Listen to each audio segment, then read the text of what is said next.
느껴지는 뭐라 그럴까요? 에너지가 굉장히 좋습니다. 그래서 저도 지금 어, 강의하면서 어, 사실 아침에 약간 졸린 면이 좀 있었는데 이제 완전히 다 깬 것 같습니다. 또 목사님이 맛있는 커피를 내려주셔갖고 예, 우리 이제 세 번째 교회 버가모 교회로 가겠습니다. 자, 요한계시록 2장 12절부터 17절까지 먼저 읽고 시작하도록 하겠습니다. 제가 먼저 읽습니다. 버가모 교회 심부름꾼에게 이렇게 써 보내어라.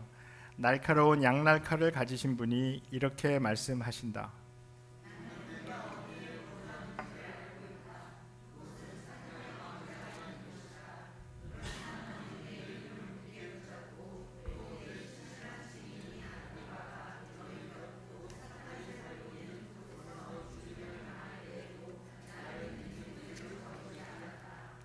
그러나 나는 네게 몇 가지 나무랄 것이 있다.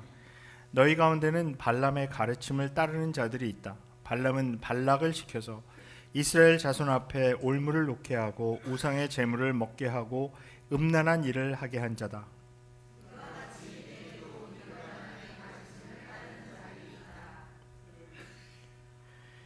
그러니 회개하여라. 만일 회개하지 않으면 내가 속히 너에게로 가서 내 입에서 나오는 칼을 가지고 그들과 싸우겠다. 귀가 있는 사람은 성령이 교회들에 하시는 말씀을 들어라. 이기는 사람에게는 내가 감추어둔 만나를 주겠고 흰 돌도 주겠다. 그 돌에는 새 이름이 적혀 있는데 그 돌을 받는 사람밖에는 아무도 그것을 알지 못한다. 예, 이제 세 번째 교회인데 이 버가모 교회입니다. 이 서원화에서 이제 북쪽에 있는 교회인데요. 한 15마일 정도, 그러니까 한 20 몇 킬로 정도 되겠죠. 떨어진 곳에 있습니다.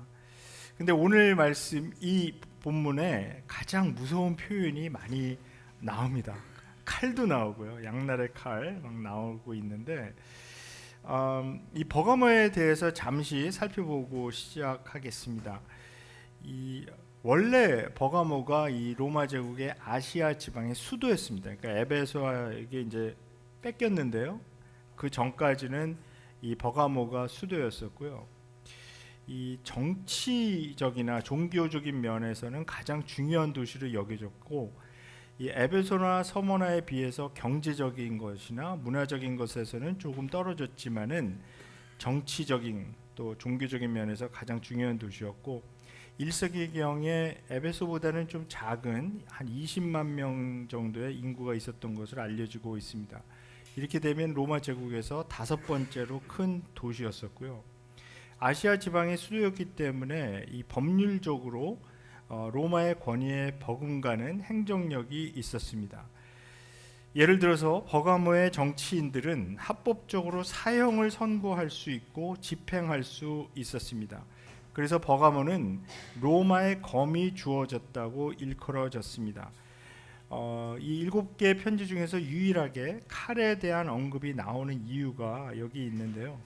왜냐하면 이 그러니까 이 칼의 권위가 주어졌다 이렇게 얘기를 하는 것이기 때문에 황제의 권위를 대신할 수 있는 그러한 칼의 권리가 주어졌다고 얘기하는데, 양날 칼입니다. 살릴 수도 죽일 수도 있는 그런 강력한 파워를 행사하는 것인데요. 예수님의 파워는 그것보다 더 높고 강력한 것으로 이제 대조되고 있습니다. 영적인 생명과 죽음을 관장하는 예수님의 권위는 폭력을 행사하는 것으로 오는 것이 아니라 희생을 통해서 오는 것이기 때문입니다. 그래서 여기서 말하는 이 검은 이 문자적인 것이 아니고요, 이 은유적이고 상징적인 것으로 지금 사용되고 있습니다. 이 버가모에는 이 디오클레시온 황제를 기념하기 위해 지어진 원형 극장이 있었는데, 이 로마의 파워와 그 위대함을 셀러브레이트하기 위해서 이 검투사 경기가 자주 여기서 열렸거든요. 그래서 글래디에이터라는 영화 옛날에 좀 나온 건데 그 유명한 영화 있죠. 그거 보신 분이 많이 있을 겁니다.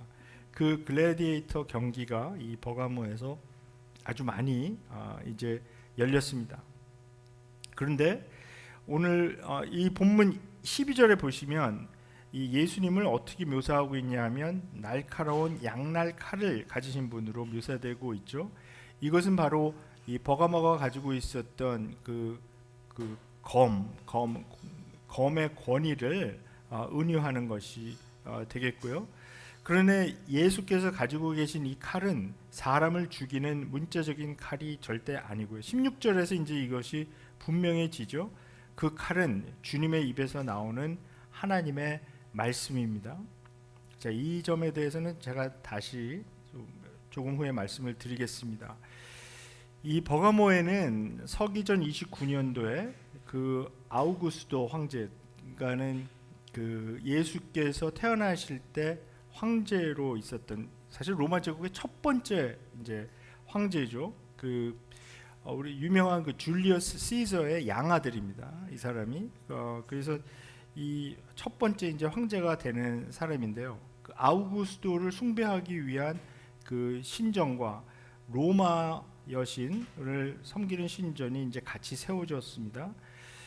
그뿐 아니라 이 버가모의 이 아크로폴리스 그 뒤에 이제 이 언덕 그 산에는 이 산이 이제 300m 그 높이에 있거든요. 그래서 지금도 가면은 거기까지 올라가는 케이블카가 있어요. 걸어서 올라갈 수도 있는데 조금 힘들어하는 사람들을 위해서 케이블카가 있고, 여기에 이 아크로폴리스 위에 고대 유명한 그 신전들이 아주 왕창 몰려 있는 그런 곳입니다.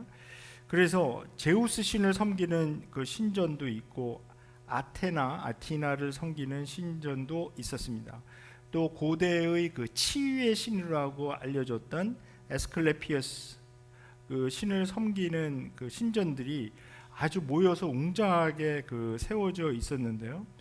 그래서 여기서 본문에서는 뭐라고 말씀하냐면 그것이 사탄의 왕좌가 있는 곳이라 말씀하고 있습니다.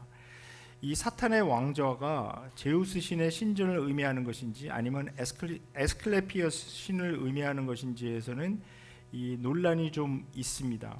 근데 제 생각에는 이제 제우스 신의 신전을 의미하는 것 같은데, 제 생각에는 이 제우스, 아테네, 아스클레피어스 이 숭배가 종합적으로 행해졌기 때문에 이렇게 불렸던 것이고요. 특히 제우스 신을 섬겼던 그 신전은 상당 부분 지금 아직도 이제 남아 있습니다.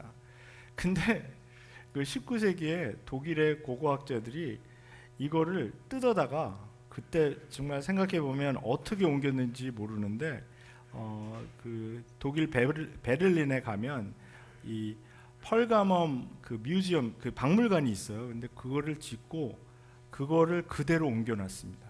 그러니까 이 돌로 된 건데 그 어떻게 이걸 뜯어갖고 그 당시에 이걸 옮겨놨는지 모르는 정도로 이제 뜯어갖고 이제 여기다 갖다 이제 놨습니다. 그래서 제가 이걸 보려고 베를린에 갔었는데 수리 중이라고 못 들어가게 하더라고요. 그래서 그 후에 아직까지 못 보고 있습니다. 근데 혹시 뭐 그 구글 같은데 이렇게 설치해 보시면 제가 이게 그 사진을 보내드려야 되는 건데 제가 깜빡 잊고 이제 안 보내드려서 이거 좀 보여드릴 수가 없는데, 근데 지금 굉장히 이제 웅장합니다. 이 사람들이 근데 그 전에는 막 사람들이 거기에 가서 앉기도 하고 막 이렇게 하는데 이제 그래서 많이 망가져서 지금은 못 들어가게 한다 그래요. 보기만 하게 이렇게 만들어놨다 그럽니다. 근데 이 버가모 교회가 겪고 있던 어려움이 바로 이 정치적인 또 종교적인 도전이었습니다. 결국 누구를 섬기고 누구를 하나님으로 섬길 것인가 하는 문제였는데요. 누구를 나의 삶의 중심으로 놓고 섬기며 살 것인가, 누구를 의지할 것인가. 그런데 여기 미묘한 점을 잘 봐야 되는 것이 있습니다. 버가모 교회는 이러한 그 외적인 도전에 대해서는 잘 싸웠던 것으로 보입니다. 이 안디바의 순교가 이것을 잘 보여주고 있는데요.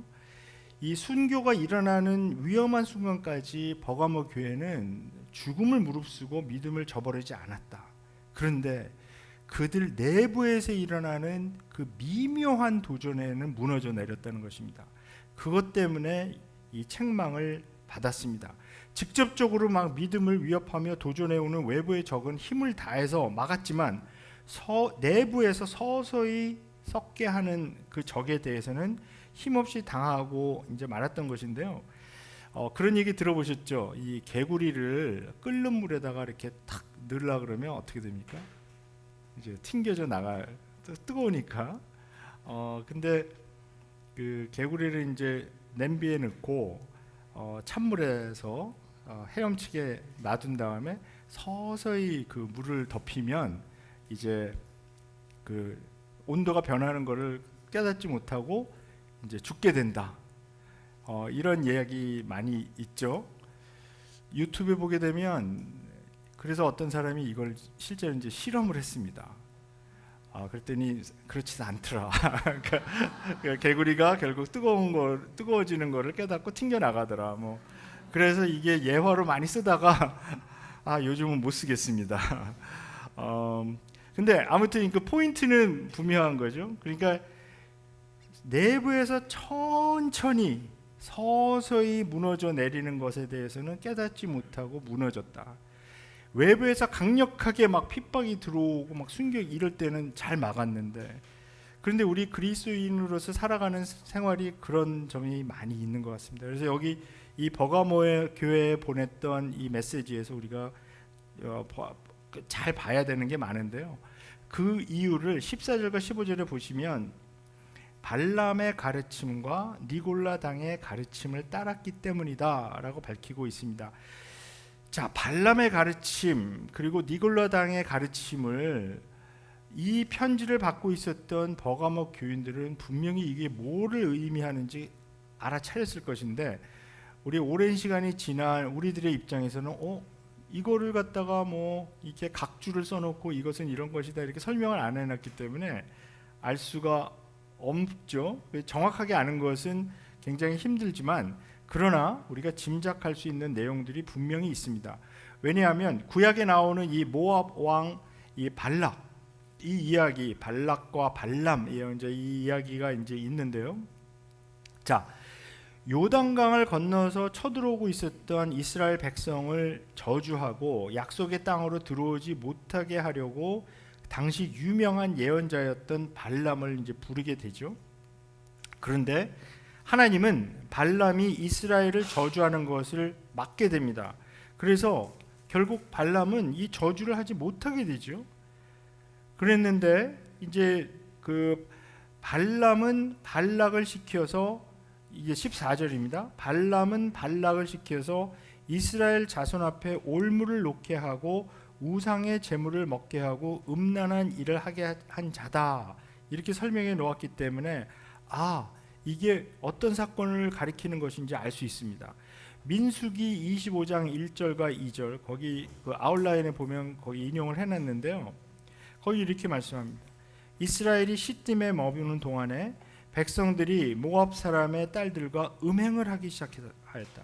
모압 사람의 딸들이 자기 신들에게 바치는 제사에 이스라엘 백성을 초대하였고 이스라엘 백성은 거기에 가서 먹고 그 신들에게 머리를 숙였다. 자, 이 사건은 이스라엘 백성이 가나안 땅에 들어가 저지른 악행을 잘 요약해서 보여주는 사건인데요. 그래서 나중에 미가 선지자도 이렇게 선언합니다. 미가서 6장 5절. 내 백성아, 모압의 발락 왕이 어떤 음모를 꾸몄으며 부올의 아들 발람이 발락에게 어떻게 대답하였는지를 기억해 보아라. 시딤에서부터 길갈에 이르기까지 행군하면서 겪은 일들을 생각해 보아라. 너희가 이 모든 일을 돌이켜 보면 나 주가 너희를 구원하려고 한 일들을 너희가 깨닫게 될 것이다. 자, 여기서 지금 지적하고 있는 것은 뭐냐면 이스라엘 백성들이 음행을 저지른 일, 그리고 우상 숭배 저지른 일을 같이 보는 겁니다. 그러니까 우상 숭배와 이스라엘 백성의 음행은 같이 일어난다는 것을 여기서 보여주고 있고요. 이 버가모 교회의 상황도 그런 상황이 아니었을까 생각을 합니다. 이 음행을 저지르는 것 그리고 우상 숭배는 1세기의 로마 제국, 고대 이스라엘 그리고 21세기를 사는 우리에게도 항상 같이 일어나는 현상입니다. 니골라당의 가르침을 발람의 가르침으로 비유한 것은 이 두 가르침이 같은 성격을 가진 것이기 때문입니다. 이스라엘이 시딤에 머물 때 일어났던 이 음행과 우상 숭배는 그들이 자기들을 둘러싸고 있던 문화와 종교에 동화되는 모습을 보여주는 중요한 사건이었습니다. 그러니까 하나님께서 계속 경고하는 것이 뭐였냐 하면 가나안 땅으로 들어가는데 가나안 사람들이 섬기고 있었던 그 신들, 그러니까 그들이 행하고 있었던 그 종교적인 행위와 그들의 문화를 따라가지 말라고 하는 것입니다. 그러니까 내가 거룩하니 너희도 거룩하라 하신 그 말씀은 내가 다르니 너희도 달라져야 한다 이렇게 말씀하는 건데요. 그 가나안 땅에서 섬기는 바알과 아세라 그 신들과 나는 다른 하나님이다. 그러니까 나를 믿는 너희도 달라져야 한다. 그러나 그들은 하나님의 백성으로서의 정체성을 버리고 서서히 무너져가던 그 모습이었는데 이 문제는 바로 동화의 문제입니다. 그러니까 영어로는 assimilation이라고 표현할 수가 있겠는데요. 자기의 정체성을 지키지 못하고 그 문화에 동화돼서 흡수되어 버리는 것이죠. 다르게 이제 표현하면은 수용하는 것인데 accommodation 하는 것인데요. 그러니까 이들은 직접적으로 자기들을 위협하는 로마 제국의 그 힘은 대항해서 싸웠지만 로마 제국이 가지고 있었던 그 가치관, 세계관 이것을 자기도 모르는 사이에 서서히 받아들이게 되면서 그들과 같아져 버린 것입니다. 사도 바울은 로마서 12장 2절에서 이렇게 권면합니다. 여러분은 이 시대의 풍조를 본받지 말고 마음을 새롭게 함으로 변화를 받으라고 권면합니다. 이 시대의 풍조라고 하는 것은 바로 당시의 세계관과 가치관을 일컫는 표현이죠. 이것은 바로 제국적인 사고방식 그리고 그 제국이 제시하는 성공의 기준이었는데 이것을 받아들이고 같은 종류의 사람이 되어서 살아가는 것이죠. 성경에 등장하는 각 제국들, 그러니까 그 이집트 제국이 맨 처음에 등장하고 그 다음에 아시리아 제국, 바벨론 제국, 그 다음에 페르시아 제국, 로마 제국들, 이런 제국들은 항상 이 작은 나라에 있었던 이 이스라엘을 자기들이 원하는 형상으로 자꾸 빚으려고 합니다. 그러니까 자기들이 지배를 잘하기 위해서는 자기들이 가지고 있었던 가치관과 세계관으로 이 사람들을 동화시켜서 변하게 만드는 거죠. 그런데 창세기에서 선포하는 것은 뭐냐 하면 창세기 1장 26절과 27절에서 하나님은 사람들을 창조하셨을 때 하나님의 형상으로 빚었다. 그래서 성경의 이야기는 처음부터 창세기 1장서부터 반제국적인 이야기입니다. 그러니까 이 제국들은 자기들이 이제 어떤 소수민족을 점령을 해서 지배를 합니다. 이 자기가 지배하고 있었던 이 백성들, 이 사람들을 효과적으로 지배하기 위해서는 자기들의 가치관과 세계관을 받아들이는 사람들로 만들어야 합니다. 우리 이걸 굉장히 쉽게 이해할 수가 있습니다. 사실 왜냐하면 우리 일제 강점기 때 일본 사람들이 이 조선을 점령하면서 뭐라 그랬습니까? 황국 신민으로 만들어야 된다. 내선 일체 이런 얘기 많이 들어보셨죠, 역사에서. 그러니까 이 사람들이, 일본 사람들이 이 조선 사람들을 지배하고 자기들이 원하는 대로 착취하기 위해서는 조선 사람들의 가치관을 바꿔놔야 돼요. 그래서 이 사람들이 우리는 그 그 천황을 섬기는 그런 황국의 그 신민이다, 백성이다, 이런 걸로 머릿속을 개조해내면, 그래서 언어도 그 조선말도 못하게 하고 한글도 못 쓰게 하고 문화적으로도 사람들을 갖다가 그러니까 완전히 바꿔놓고 그냥 단순히 뭐 천황에게 그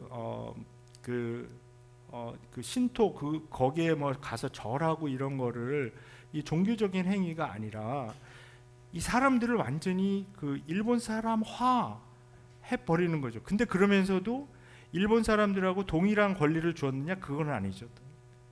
조선에 살던 사람들은 항상 2등 그 국민이 되는 거죠. 세컨 클래스 시리즌이 되는 거잖아요. 그러니까 그런 식으로 성경에 나오고 있는 모든 이집트에서 로마 제국에 이르르는 모든 제국들은 항상 이런 식으로 사람들을 빚어내려고 했다는 것입니다. 그러나 성경의 이야기에서는 창세기 1장서부터 분명히 우리는 이런 제국의 형상대로 빚어진 사람들이 아니라 하나님의 형상대로, image of God, 하나님의 형상대로 지음을 받은 사람들이다. 그 하나님의 백성들이 그 하나님의 형상을 빼앗기는 경우, 그리고 제국들이 원하는 형상으로 빚어져 가는 데에 대한 항거하는 스토리입니다. 그러니까 하나님은 하나님의 백성들이 다시 하나님의 형상을 회복하게 하기 위해서 이 제국들과 영적인 전쟁을 치르는 얘기죠. 그래서 사도 바울이 그 에베소서 6장 12절에 통치자들과 권세자들과 이 어두운 세대의 지배자들과 하늘에 있는 악한 영이라고 표현되는 바로 그 세력들은 뭐 전설의 고향 같은데 이렇게 뭐 피 질질 흘리면서 귀신이 나와갖고 이런 조잡한 얘기를 하는 것이 아니라 그 제국에서 그 세력들이 하나님의 백성으로서 정말 하나님의 형상대로 빚어진 이 고귀하고 독창적인 하나님의 백성을 제국에 그냥 완전히 그 소모품으로 사용해 버리려는 그런 시도를 막는 거죠. 거기 싸워서 당신들은 하나님의 형상으로 빚어진 고귀한 사람들이다. 하나님의 이미지를 갖고 있는 사람들이다. 제국에 끌려 들어가서 제국의 소모품이 되지 마라. 근데 어떤 사람들은 그 제국의 소모품이 되는 것을 더 편하게 생각하는 사람들이 분명히 있습니다. 그리고 그 사람들은 그냥 가나안 땅에 들어가면 그 가나안 땅의 그 풍습대로 이 사람들은 그러니까 이거거든요. 이스라엘 민족이 이제 40년 동안 광야 생활을 하지 않았습니까? 그 이집트에서도 이제 노예 생활을 하다가 탈출해서 광야에서 40년 동안 돌아다니면서 천막치고 유목민 생활을 하다가 가나안 땅에 들어가면 어떻게 거기에 정착해서 이제 농사를 지어야 됩니다. 그 농사를 짓는 사람들이 되어야 되는데 이 농사를 짓는 사람들이 된다는 의미는 뭐냐하면 거기다가 뭐 씨를 심고 거기에 작물을 갖다가 키워서 먹고 살아야 되는데 원래 거기 가나안 땅에 살고 있었던 사람들을 이렇게 관찰해 보니까 이 사람들이 섬기는 신이 있어요. 근데 그 신이 어떤 신이냐면 바알 신이라는 신인데 이 신은 비를 관장하는 신입니다. 농사 짓는데 비가 중요한데 이 사람들은 비를 어떻게 내리게 하고 비를 조절할 수 있는 그 방법을 아는 것 같아요. 근데 문제는 뭐냐면 이 바알 숭배 사상이 그 농사를 짓는 사람들이 섬기던 신이었는데 이게 굉장히 도덕적으로 문제가 있는 종교였다는 것입니다. 왜냐하면 그들이 믿었던 그 아세라 신은 땅의 여신입니다. 바알은 하늘의 신입니다. 가뭄이 일어났을 때 이 가나안에 살고 있었던 사람들이 이 비가 오지 않는 이 현상을 해결하는 방법, 비가 오지 않는 그 현상을 우리 여기 미성년자 없죠? 네, 그래서 좀 19금 얘기를 해야 되는 이런 현상이. 그러니까 그래서 이 바알과 아세라 이 종교를 하나님께서 그렇게 싫어하셨습니다. 왜냐하면 가뭄이 일어나는 현상은 한마디로 말하면 바알과 아세라가 섹스를 안 하기 때문에 일어나는 현상이다. 그렇게 이 사람들이 해석을 했고, 그래서 이 비가, 왜냐하면 그 비가 내려서 땅에 내려가 앉아서 거기서 이제 곡식이 자라는 현상을 이런 섹스에 생각한 거거든요. 그러니까는 이거를 갖다가 바울과 아세라가 지금 성생활을 안 하기 때문에 이런 문제가 생기니까 바알을 그 흥분시켜야 된다. 그러니까 이 바알 숭배 사상에서 드리는 그 예배라는 게 이게 굉장히 문란한 겁니다. 근데 여기에는 사람들이 좋아하는 요소가 다 들어있는 거죠. 바알 신을 섬기면 경제적인 풍요를 개런티해 줍니다. 왜냐하면 비가 많이 내려와서 곡식이 많이 자라면 경제적인 풍요도 있죠. 그리고 그 바알 숭배 사상에서 그 바울을 자극하기 위해서 벌이는 그 예배라는 게 이게 굉장히 문란한 성적인 쾌락을 갖다 주는, 그래서 그 호세아 와이프 그 고멜이 그 이제 신전 그러니까 창녀였거든요. 그러니까 템플 프로스티튜트인데 그게 뭐냐하면은 바알 신전에 섬기는 그 창녀라는 거죠. 이런 일들을 전문적으로 하는 그런 직업 여성이라는 겁니다. 이 바알 숭배 사상에서는 이런 예배를 드릴 때 이런 여자들이 필요한 거예요. 그러니까는 하나님께서 가나안 땅으로 들어가면 절대 이 바알 숭배 사상에 빠지지 말라는 겁니다. 근데 이스라엘 백성이 보니까 경제적인 풍요, 성적인 쾌락, 이거 다 주니까 얼마나 그 유혹이 센 겁니까? 그래서 이것을 그 절대로 피하고 그 따라가지 말라고 했는데 그 문화, 종교에 이렇게 동화되고 거기 흡수돼 가는 그런 현상. 근데 이런 제국에서 원하는 그 모습들은 이러한 것을 통해서 사람들에게 계속 당근 이것을 제공하고 그것을 그 받아들이고 그래야 잘 살 수 있다. 근데 이것을 성경에서는 영적 전쟁이라고 표현하고 있습니다. 이러한 영적 전쟁이 일어나는지도 모르는 상태에서 우리는 살아갈 수 있습니다.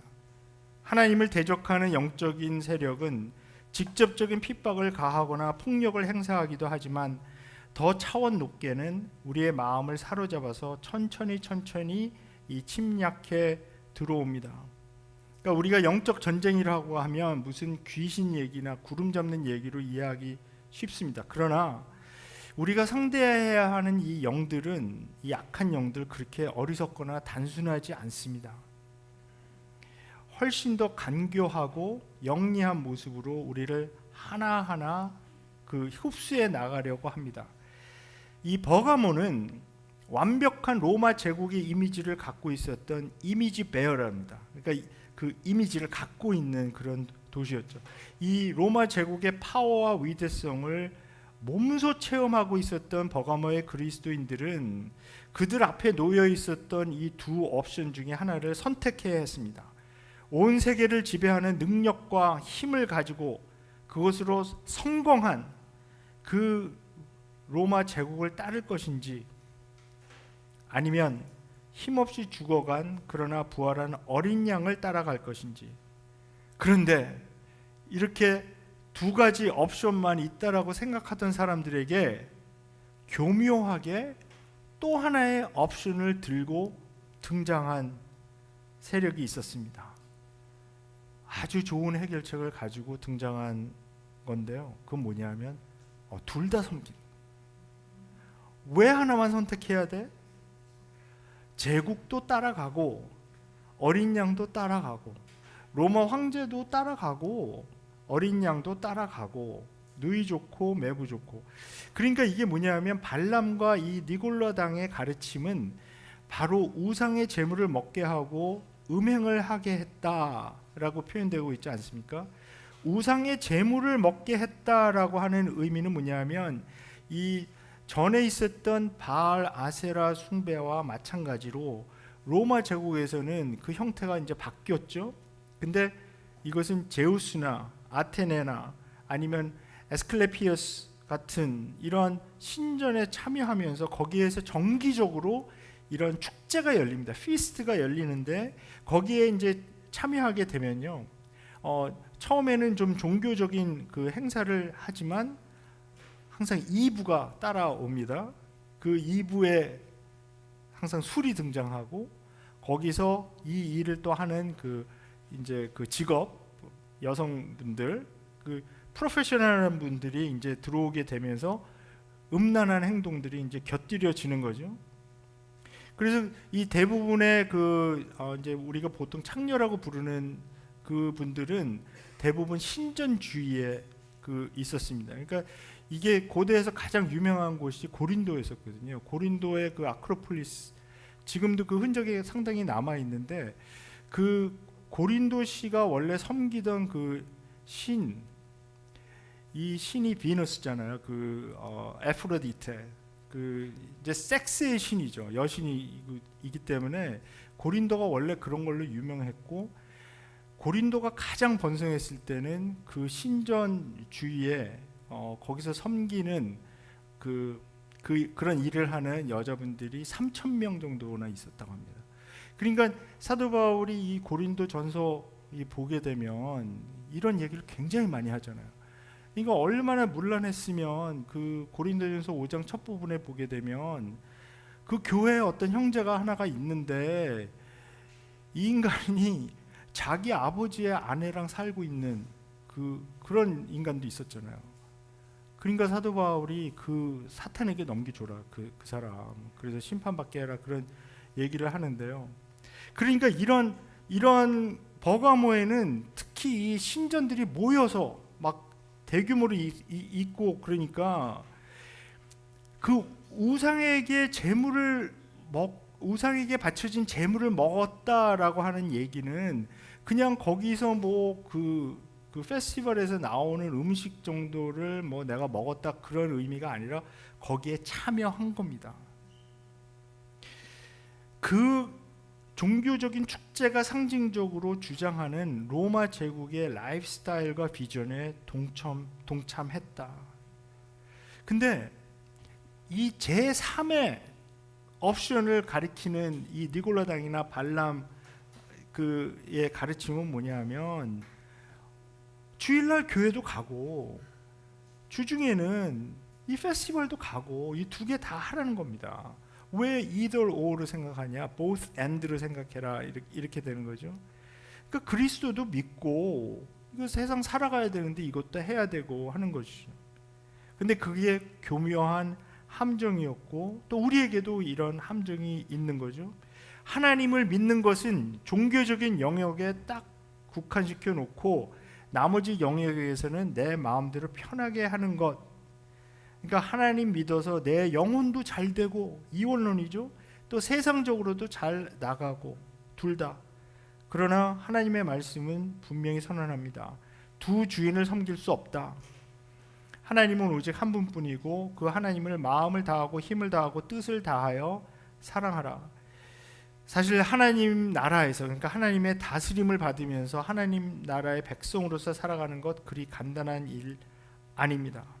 근데 또 더 어려운 이유는 뭐냐면, 그러면 이 세상과 완전히 단절하고 산으로 들어가면 되지 않는가, 이렇게 생각할 수도 있는 거죠. 아니면 그 초대 교회에 있었던 그 사막 그 교부들처럼 세상하고 단절하고 그냥 사막에 나가서 자기들끼리 수도원 따로 짓고 거기서 살면 되지 않나?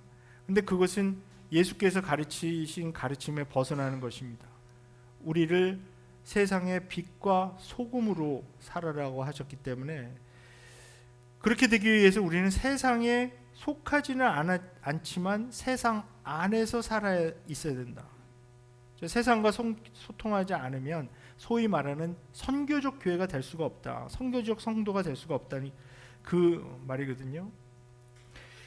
요한계시록은 이제 나중에 18장과 19장에 가게 되면 바벨론이 멸망하는 모습을 이제 보여줍니다. 그러면서 바벨론은 그 큰 음녀라고 부르죠.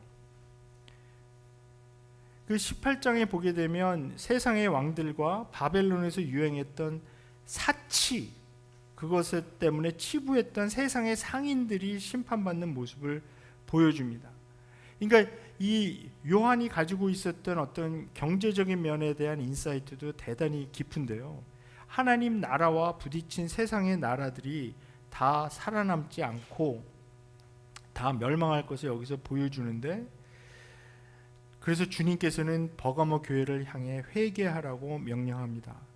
회개치 아니하면 날카로운 양날의 칼, 그분의 입에서 나오는 칼을 가지고 세상과 타협한 자들과 싸우겠다고 하시는 것입니다. 그런데 이제 이거 점점 분명해지겠지만, 이 주님의 입에서 나오는 이 날카로운 칼은 문자적인 칼이 아니라 하나님의 말씀입니다. 하나님의 말씀으로 싸우게 됩니다. 자, 여기서 우리가 한 가지 봐야 되는 것은 이 버가모 교회 공동체를 하나의 단위로 보고 있다는 겁니다. 그러니까 교회 전체에 회개하라 하시는 것은 그 교회가 나가는 방향, 그 방향이 타협하는 방향으로 나아가고 있다는 것을 보여주고 있습니다. 그 안에 속한 몇몇 교인들의 문제가 되는 것이 아니라, 그러니까 이 심부름꾼, 이 앙겔로스를 그 교회의 어떤 영, 그 교회의 풍토라고 말씀드리는 이유가 여기서 분명히 드러나는데요. 이 교회의 영이 세상 문화에 흡수된 상태로 가고 있다는 것입니다. 하나님의 무서운 심판의 말씀이 타협하는 자들과 싸우러 속히 오시겠다고 말씀하는데, 그렇게 되면 그들의 실제 모습이 다 드러나게 되어 부끄러움을 당하게 될 것이다, 이렇게 말씀합니다. 이사야서 49장 2절에 보면 내 입을 날카로운 칼처럼 만드셨다라고 말씀하고 있고요. 바울은 또한 하나님의 말씀은 성령의 검이다, 에베소서 6장 20절이죠, 이렇게 말씀하고 있습니다. 히브리서의 말씀도 다시 한번 보겠습니다. 하나님의 말씀은 살아있고 힘이 있어서 어떤 양날 칼보다도 더 날카롭습니다. 그래서 사람 속을 꿰뚫어 혼과 영을 갈라내고 관절과 골수를 갈라놓기까지 하며 마음에 품은 생각과 의도를 밝혀냅니다. 하나님의 말씀이 완전히 다 우리가 마음에 품은 생각과 의도를 밝혀내고 그 실체를 이제 드러내게 하는 것인데요. 정말 우리가 두렵게 이것을 받아들여야 하는 이유는 점점 이제 한국 교회의 모습이 이 버가모 교회의 모습과 같이 되는 것이 아닌가 하는 그런 두려움이 있기 때문입니다. 자꾸 세상과 동화되는 모습을 보여주는.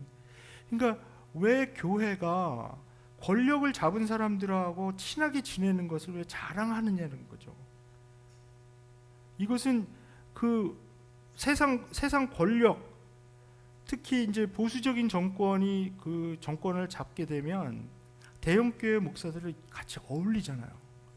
그러면서 뭐 조창기도회니 뭐 이런 거를 한다 그러면서 거기 가서 막 축복하는 기도 해주고 막 이런 모습이 이제 막 나오고 있지 않습니까?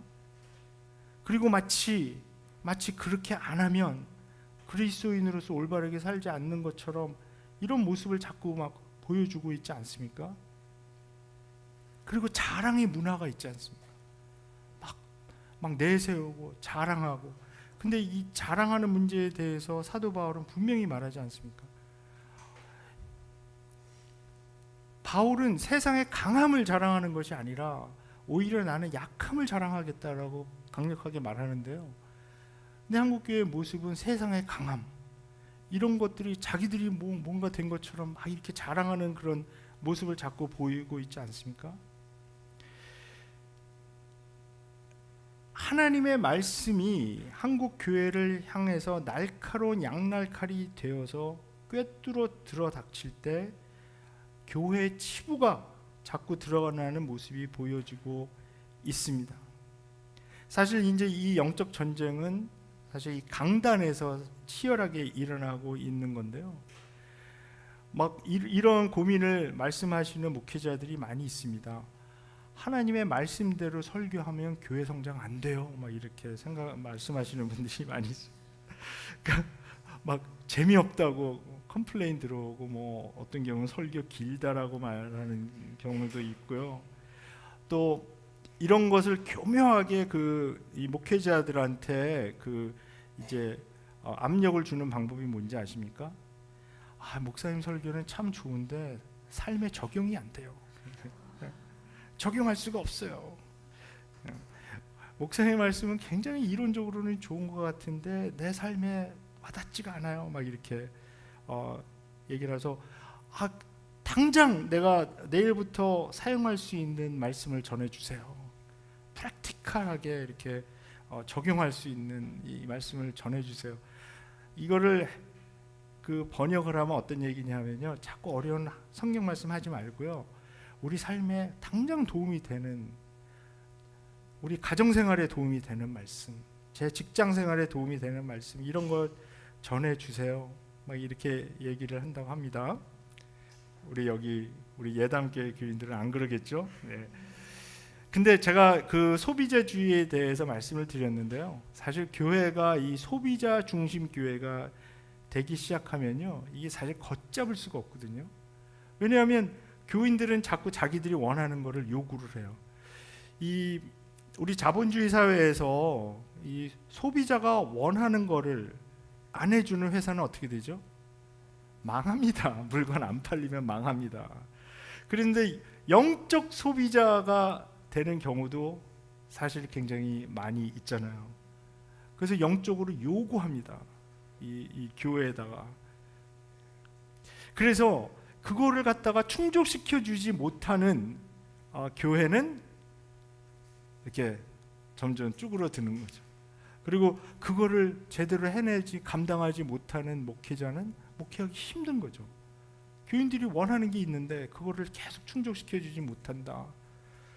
근데 그래서 이 버가모 교회에서 일어났던 이 현상들이요, 이것을 우리가 정말 심각하게 받아들이고 정말 예수님의 입에서 나오는 이 성령의 검, 이 말씀으로 정말 심판받기 전에 이것을 빨리 이제 돌이켜서 해결을 해야 합니다. 근데 이것에 대해서 주님께서는 약속의 말씀을 또 주십니다. 그러니까 이걸 극복하는 사람들에게는 감추어둔 만나가 주어질 것이라고 말씀합니다. 이 만나는 이스라엘 백성들이 광야에서 하나님으로부터 직접 받은 양식이죠. 예수님은 요한복음 6장에서 이렇게 선언합니다. 나는 생명의 빵이다. 너희의 조상은 광야에서 만나를 먹었어도 죽었다. 그러나 하늘에서 내려오는 빵은 이러하니 누구든지 그것을 먹으면 죽지 않는다. 나는 하늘에서 내려온 살아있는 빵이다. 이 빵을 먹는 사람은 누구나 영원히 살 것이다. 내가 줄 빵은 나의 살이다. 그것은 세상에 생명을 준다. 예수님의 말씀은 사실 실제적인 말씀이거든요. 참 생명을 주는 예수님의 깊은 말씀이 주어질 것이고 거기에 진정한 위로와 격려가 들어있다. 이 세상을 이길 수 있는 파워를 주신다고 말씀합니다. 그리고 또 흰 돌도 주시겠다고 이제 약속을 합니다. 근데 이 흰 돌에 대한 해석이 굉장히 수십 가지가 됩니다. 그래서 제가 그냥 결론적으로 제가 결정을 한 것만 제가 좀 말씀을 드리겠습니다. 이 흰 돌에 대한 말씀은 이 고대의 테사라 하스피탈리스라고 이제 라틴어를 하는데 이게 그렇게 불리는 풍속을 가리키는 것으로 보입니다. 그러니까 두 친구가 이제 어떤 헤어지게 되었을 때 멀리 이제 다른 쪽으로 이제 흩어지게 되었을 때 흰 돌을 둘로 쪼개서 자기의 이름을 새긴 반쪽을 서로에게 주는 풍습이 있었습니다. 그러니까 상징적으로 서로의 우정이 그 돌이 다 닳아 없어지기 전엔 없어지지 않을 것을 약속하는 것이죠. 예수님께서는 그런 우정을 약속하는 것입니다. 내가 받은 돌엔 예수님의 이름이 적혀 있고요, 예수님께 준 돌에는 나의 새 이름이 적혀 있다. 예수님만이 아는 나의 새 이름, 예수 안에서 찾은 나의 새 정체성이 적혀 있다. 그래서 숨겨진 만나와 새 이름이 적혀 있는 흰 돌을 여기서 약속하고 있습니다. 세상과 동화되지 않고 타협하지 않는 사람들만이 이것을 받을 것을 말하고 있습니다. 사실 세상과 타협하지 않고 굴복하지 않고 사는 것 말처럼 그렇게 쉬운 것은 절대 아닙니다. 그래서 우리가 말씀으로 더 깊이 들어갈 수밖에 없거든요. 여기서도 계속 이 버가마 교회에서 교회 주시는 권면에서도 말씀하고 있는 게 바로 이 양날 칼, 이 히브리서 4장 12절에서 말하는 그 하나님의 말씀, 사도 바울이 에베소서에서 얘기하는 성령의 검 하나님의 말씀입니다. 오직 하나님의 말씀으로만 위로받고 격려받고 새 힘을 받아 세상에 나가서 빛과 소금으로 이 사는 방법만이 여기에 이것을 이길 수 있는 방법입니다. 자, 곧바로 제가 지금 굉장히 속력을 빨리 내서 2시가 되기 전에 이거 마쳤거든요. 그래서 우리가 강의 하나를 지금 그러니까 따라잡아야 되기 때문에 괜찮으시면 곧바로 가겠습니다. 아니시고? 네.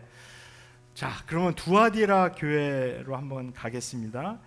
자, 두아디라 교회의 메시지가 사실 제일 긴 메시지입니다.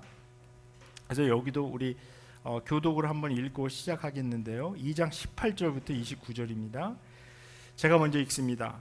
두아디라 교회의 심부름꾼에게 이렇게 써 보내라. 그 눈이 불꽃과 같고 그 발이 노새와 같으신 분, 곧 하나님의 아들이 이렇게 말씀하신다.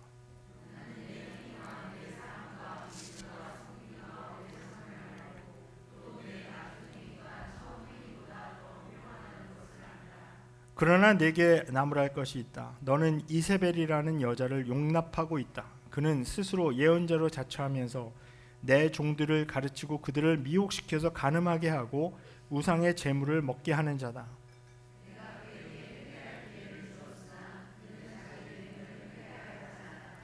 보아라, 나는 그를 병상에다 던지겠다. 그와 더불어 간음하는 자들도 그와의 행위를 회개하지 않으면 큰 환난을 당하게 하겠다.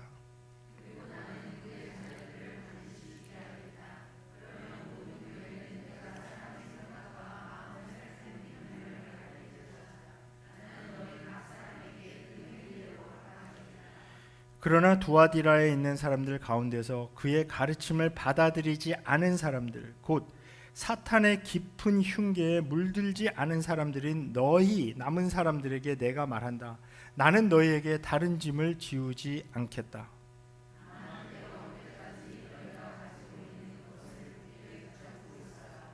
이기는 사람, 곧 내 일을 끝까지 지키는 사람에게는 민족들을 다스리는 권세를 주겠다.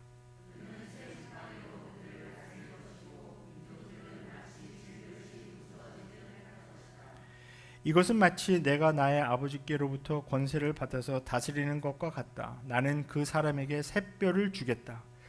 귀가 있는 사람은 성령이 교회들에 하시는 말씀을 들어라. 자, 이 버가모에서 또 동남쪽으로 한 80km 정도 떨어진 곳에 이 두아디라 시가 있습니다. 이 두아디라 시는 우리가 이제까지 보았던 에베소, 서머나 버가모에 비해서 정치적, 군사적, 종교적, 경제적 여러 면에서 아시아 지방에서 그렇게 중요한 도시를 차지하고 있던 도시는 아니었습니다. 지금도 그 흔적이 많이 남아 있지 않아서 제가 찍은 사진도 없는데요. 그러나 흥미롭게도 이 두아디라 교회에게 보낸 편지가 가장 깁니다. 이게 단어 수만도 222단어입니다. 그리고 흥미롭게도 80년대, 그러니까 1세기경서부터 1922년까지 기독교 공동체가 존재했던 도시이기도 합니다. 1922년도에 이 터키 정부가 디아두라에 있었던 그 추기경이 있었는데요.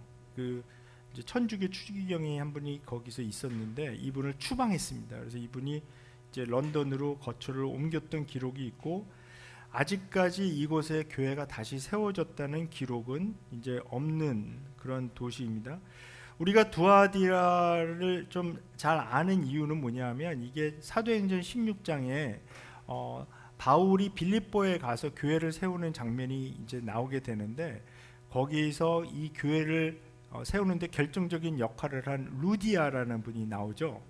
루디아가 어떤 분이었습니까? 두아디라 출신의 이 자색 옷감을 만드는 사람이었다. 그래서 그 이야기가 나오는데, 실제로 이 두아디라는 그 고대의 유명한 그 자색 옷감, 그게 굉장한 사치품이었다고 하는데, 그것을 만드는 그 산업이 발달한 곳으로 알려지고 있습니다. 또 노을 가공하는 일, 이것도 알려지고 있거든요. 그래서 여기 이제 본문에 보면은 이 노수로 만든 신발을 신었다, 이런 표현이 지금 나오고 있지 않습니까? 또 이 상업이 상당히 발달을 해서 이 상인들이 잘 조직이 되어 있었다라고 알려지고 있습니다. 이 고대의 문헌들은 두아디라에 존재하고 있었던 여러 조합들을 이제 언급하고 있는데요. 여기서는 이제 양털을 비롯한 여러 옷감을 만드는 사람들, 뭐 염색업을 하는 사람들, 제빵업을 하는 사람들, 놋 가공업체 등등 이 종사하는 사람들이 모여서 만든 여러 조합들이 있기로 아주 유명했습니다. 그런데 이 고대의 이 조합들은 물론 그 비즈니스를 위해서 형성이 되었지만은 아주 짙은 종교적인 색깔을 띠고 있었습니다. 왜냐하면 당시에는 자기들의 업종을 관장하고 도와주는 신들이 따로따로 있다라고 생각했기 때문에요. 그런 신들을 섬기는 조합이 모임을 하게 되면 그들의 그 자기들을 보호해주고 밀어주는 그 신을 섬기는 그 신에게 드리는 예배로 이제 시작을 하게 되었습니다. 그런데 두아디라 전체를 주관하던 신을 아폴로라고 믿었습니다. 근데 이 아폴로는 이 그리스 신화에서 가장 높은 신의 제우스의 아들이었거든요. 그래서 이게 하나님의 아들입니다. 이 아폴로가. 그래서 이 아폴로 이 숭배가 굉장히 중요했는데, 이 두아디라에 사는 사람들은 로마 황제를 성육한 아폴로라고 믿었다는 문헌이 남아 있습니다. 그래서 두아디라에서는 아폴로와 시저를, 로마 황제를 제우스의 아들 또는 하나님의 아들이라고 불렀습니다. 본문 2장 18절에 보면 예수님을 다른 곳에서는 그렇게 부르지 않았는데 여기서는 하나님의 아들로 표현하고 있습니다. 이것은 두아디라의 상황과 관계가 있었습니다. 자, 두아디라에서 비즈니스에 종사하고 있었던 사람들은 적어도 한 개의 조합에 가입했던 것으로 알려지고 있는데요. 제가 조금 전에 말씀드렸듯이 이 조합이 정기적으로 모였을 때 이 항상 같이 식사를 하고 나서 이제 아폴로를 향한 그 예배로 이어지게 되어 있는데, 예를 들면 그 아폴로 경배에 대한 문헌이 상당히 많이 남아 있는데요. 이 포도주를 경배의 표현으로 한 장씩 붓고 나서 취할 때까지 마시는 것으로 이어지고, 이 대기하고 있었던 그 프로페셔널한 여자분들이 들어와서 같이 이제 노는 것으로까지 포함이 되고 있었습니다. 그러니까 로마 제국 시대에 이런 모임에 가서 이렇게 노는 것은 이런 행위에 참여하는 것을 절대 비도덕적으로 생각하지 않았고요. 그냥 라이프스타일의 일부분으로 이제 생각했습니다. 그래서 다시 한번 여기에 음행하는 것과 우상의 제물을 먹는 것이 이제 같이 또 등장하게 되는데요. 그 당시의 풍습으로 보면 너무나 당연한 것이었습니다. 그래서 여기에서도 이제 버가모에서 있었던 그 같은 문제가 계속 나오는데, 이제 이러한 그 살아가기 위해서, 그러니까 비즈니스를 계속하기 위해서 하는 이 행위에 대해서 이걸 안 하면 자기 비즈니스를 계속할 수가 없으니까 이거는 그냥 해야 되는 것으로 이제 생각하는데, 이 사람들이 이제 그리스도인이 된 다음에 이제 어려운 상황에 이제 당면한 거죠. 직면하게 된 거죠. 그러니까 그리스도를 계속 믿을 것인가, 아니면 이 아폴로 숭배 행위 이거에 계속 참여할 것인가?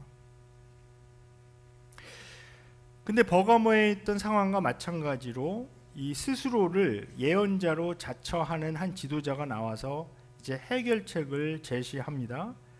그 지도자가 주장했던 것을 제가 한번 상상해서 써봤습니다. 사랑하는 성도님들, 너무 고민하지 마십시오. 우리가 조합 모임에서 먹는 그 음식과 행위들은 우리의 신앙과 전혀 관련이 없습니다. 단지 비즈니스를 위해서 하는 것을 하나님이 다 이해해 주실 것입니다. 우리가 받은 구원은 우리의 영혼에 국한되는 것이지 우리가 육체로 하는 일은 아무 상관이 없습니다. 마음 편하게 조합 모임에도 가고 아폴로 예배에도 참석하고 거기서 이제 포도주 마시고 같이 이어지는 2차 거리낌 없이 다 참여하시고요. 주일날은 또 교회 와서 하나님 잘 믿으시고 그러면 됩니다. 다 우리가 먹고 살기 위해서 하는 거지 뭐 우리가 하나님에 대한 신앙이 없어서 하는 것이겠습니까? 자, 근데 오늘 본문은 이 지도자를 이름을 딱 특정해서 말하고 있습니다. 누굽니까? 이세벨이죠. 이세벨은 누구죠? 이 이세벨은 구약에 나오는 아주 유명한 분이죠. 그러니까 열왕기하 16장에 등장하는 그 아합 왕의 와이프죠. 그러니까 이분이 참 대단한 분이에요. 왜냐하면 이분의 이제 다른 곳에서도 이제 여러 번 등장하게 되는데 이 시돈 그 두레와 시돈 그 예수님이 오셨을 때 거기 이방인 지역인데 거기에서 가셔서도 이제 말씀을 전했던 것이 나오고 있는데요. 그 시돈 왕의 딸이었던 이세벨입니다. 그런데 이 정치적인 이유 때문에 이스라엘의 왕 아합과 이제 결혼을 시켰습니다. 근데 이 시돈이요, 원래 그 바알 바알을 섬기는 그 신전의 제사장이었는데 이 이세벨은 아세라를 섬기던 신전의 제사장으로 알려지고 있습니다. 근데 이 이세벨의 아버지에 대한 얘기가 좀 더 나오는데요. 자기가 원래 섬기던 왕을 살해하고 반란을 일으켜서 왕위에 올라갔다. 그래서 자기가 이제 왕이 됐다. 그리고 자기 딸을 이제 아합하고 결혼시키면서 정치적으로 이제 시돈과 이스라엘이 하나의 그 어떤 이제 같이 이제 연결이 되는 그런 일을 했던 사람들이죠. 이 이세벨도 그 아버지의 가업을 이어받아서 여자 사제였을 가능성이 굉장히 높습니다. 근데 이 아세라 신에 대한 것도 굉장히 이제 많은 이야기가 있는데요. 이 바알 신과 파트너로 항상 이제 등장하게 되잖아요. 그런데 다른 문화에서는 이 아세라 이 신을 그 고린도의 그 여신이었던 아프로디테라고 보는 경우가 많이 있고, 그래서 로마인들은 이 아프로디테, 아세라 이것과 그 유명한 그 비너스 있잖아요. 그 조각 그림에도 많이 나오는 이것과 다 같은 동일한 그 여신으로 봅니다. 근데 우리가 주목하고 싶은 것은 이겁니다. 열왕기상 16장 33절은 이세벨 때문에 아합 왕이 저지른 죄악이 이스라엘의 그 어떤 왕들보다도 더 하나님을 진노케 했다고 기록하고 있습니다. 그 본문을 한번 같이 보겠습니다. 그 열왕기상 16장 31절부터 33절인데요. 거기 제가 인용을 해놨습니다. 그 아웃라인에 이렇게 말씀합니다. 그는 느밧의 아들 여로보암의 죄를 따라가는 정도가 아니라 오히려 더 앞질렀다. 그는 시돈 왕 엣바알의 딸인 이세벨을 아내로 삼았으며 더 나아가 바알을 섬기고 예배하였다. 그러니까 이 와이프가 가지고 온 그 바알 신을 이제 이 아합 왕도 하나님을 섬기지 않고 야훼 하나님 섬기지 않고 바알 신을 섬기는 그런 독실한 신자가 돼버린 거죠. 32절, 또 그는 사마리아에 세운 바알의 신전에다가 바알을 섬기는 제단을 세우고 아세라 목상도 만들어 세웠다. 그래서 그는 그 이전의 이스라엘 왕들보다도 더 심하게 주 이스라엘의 하나님을 진노하게 하였다. 자, 이때가 이스라엘이 영적으로 가장 힘들었던 암흑 시기였었습니다. 그런데 흥미롭게도 이세벨이 상징하는 영성이 있습니다. 자, 이세벨은 아합 왕과 결혼했을 때요, 이스라엘 백성이 섬기던 야훼 하나님과 바알 신의 통합을 주장했던 것으로 보입니다. 그러니까 한쪽을 선택하지 말고 양쪽 다, both and 다 선택하라는 것이죠. 그러니까 바알과 하나님 둘 다 섬기는 것입니다. 왜 하나를 선택해야 되지?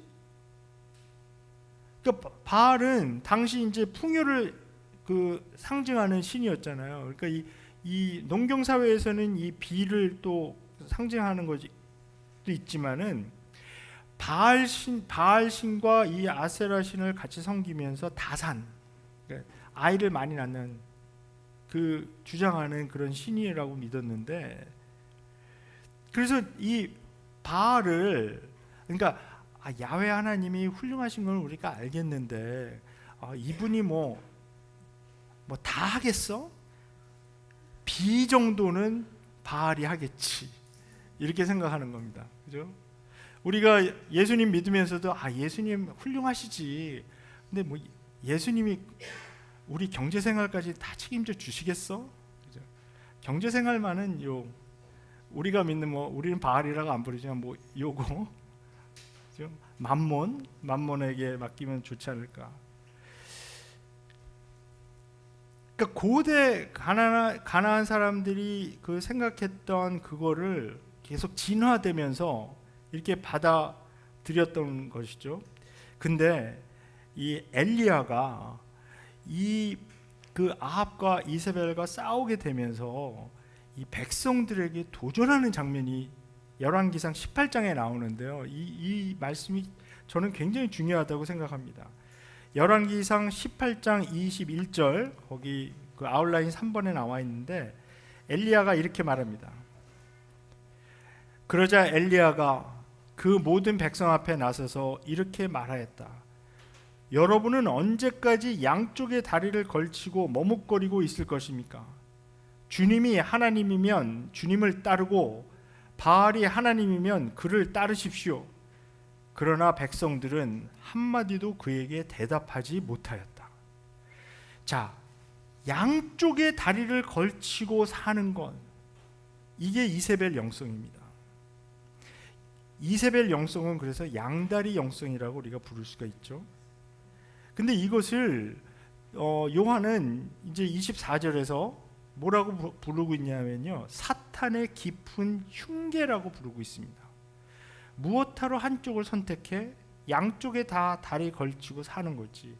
내가 필요할 땐 하나님 찾고 또 다를 땐 바알을 참으면 되는 것을.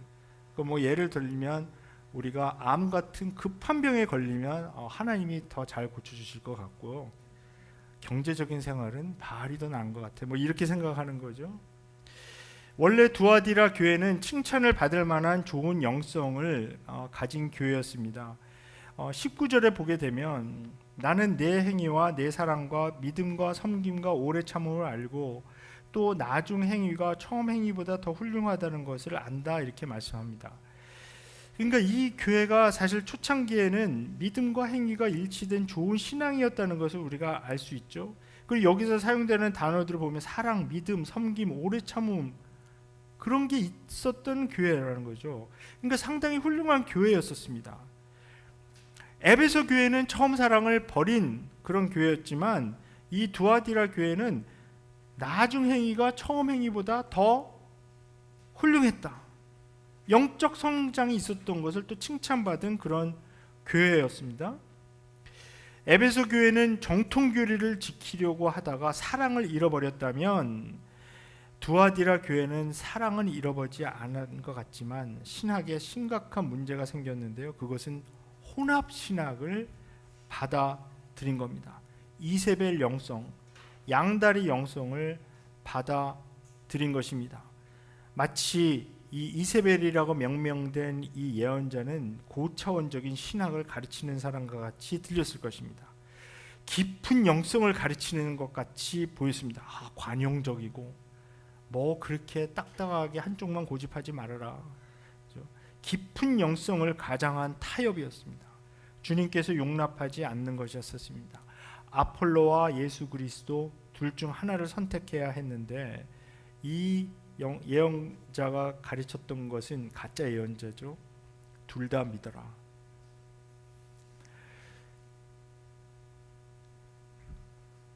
사실 우리가 이제 우리의 믿음을 너무 이제 개인주의화하는 데 익숙해져 있기 때문에 이 실제 생활에서 타협하면서도 깨닫지 못하는 위험이 분명히 있습니다. 그러니까 주일날에는 아주 훌륭한 기독교인으로 살아가지만 월요일부터 토요일까지 우리 나타내는 그 모습에서 그리스도의 향기가 나느냐 하는 문제가 분명히 있습니다. 그리고 삶의 그 여러 영역들을 나누어서 어떤 영역은 영적인 것, 또 다른 영역들은 일상생활의 영역, 이렇게 이제 구분해서요. 주일날 교회 와서 예배 드리고 교회 활동 열심히 참여하는 것, 이걸 열성을 내지만 또한 일상생활에서 전혀 믿음과 관계 없다라고 생각하는 그 영역에서도 또한 열심을 내는 거예요. 왜냐하면 그 외의 삶은 영적인 것이 아니니까, 믿음과는 상관이 없으니까, 나의 개인적인 생활이니까 그 모습으로 살아가면 너무나 편리하기 때문입니다. 이 7편지들을 이렇게 쭉 읽어 나가면서 우리가 이게 보는 것은 이들이 전혀 정말 완벽하지 않았던 사람들인 것을 금방 알 수 있거든요. 그러니까 7교회 중에서 책망받은 그 교회가 5교회입니다. 2교회는 어려운 점들이 있었지만 또 완벽한 교인들은 아니었을 거예요. 근데 그렇지만 그들이 책망을 받지는 않았습니다. 항상 위험이 도사리고 있었고 그 위험의 중심에는 분명히 타협과 이 동화되는 문제가 분명히 있었습니다. 우리 성도님들의 그 삶 가운데서 사랑과 믿음과 섬김과 오래 참음이 이제 보이길 원하죠. 또 처음 행위보다 나중 행위가 더 훌륭해지는 신앙을 이제 가져야 합니다. 두아디라 교회는 바로 그런 것 때문에 이제 칭찬을 받았습니다. 그러나 두아디라 교회가 무섭게 책망을 받은 그 이유는 이들이 양다리 영성을 가지고 있었기 때문입니다. 오늘의 내 모습이 만약 양쪽의 다리를 걸치고 이쪽으로 갈지 저쪽으로 갈지 머뭇거리고 있다면 엘리야가 했던 그 도전이 바로 우리에게 하는 도전이 될 것입니다. 한쪽에 걸쳐진 다리 거두고 두 발로 똑바로 서서 오직 예수님만 따르는 그런 모습이 이 본문에서 우리에게 요구하는 것입니다. 주님은 사실 이세벨과 그 가르침을 따르는 사람들에게 기회를 주셨습니다. 그런데 그들이 회개하지 않았습니다. 그래서 이제 심판이 내려질 것이라고 말씀을 하고 있는데요. 병이 닥치고 환난이 닥친다. 이게 굉장히 상징적인 얘기입니다. 그 병상에다 던져버리겠다. 그의 자녀들은 영적 죽음을 당하게 될 것이다. 이 자녀들이라고 표현되는 사람들은 누구냐 하면은 이 가르침을 따르는 영적 자녀들인 것이죠. 그 영적 죽음을 당하게 될 것이다. 근데 마지막으로 주님께서 이렇게 말씀합니다. 내가 올 때까지 너희가 가지고 있는 그것을 굳게 붙잡고 있어라. 감사하게도 이 두아디라 교회에는 아직 타협하지 않은 사람들이 있었던 것 같습니다. 그러니까 남겨진 사람들인데요. 그러니까 이제 바알에게 절하지 않은 7,000명 같은 사람들이 분명히 있었다는 것이죠. 이 두아디라 교회에도 신실한 분들이 분명히 있었습니다. 근데 이 두아디라 교회에 주어진 이 책망이 참 굉장히 중요한 이유는 뭐냐 하면, 아직 이 교회가 결정적으로 다 넘어갔다 이렇게 말씀하지 않고요, 혹시 양쪽에 다리 걸치고 있었던 그 사람들이 있었다면 회개하면 된다는 것이죠. 주님께서 사람의 생각과 마음을 살피는 분이기 때문에 여기에서 이 마음과 사람의 생각과 마음을 살피는 이 주님의 그 관찰, 주님께서 이 진단한 이 영적 문제를 해결하고 이것을 돌이키면, 회개하면 된다는 거죠.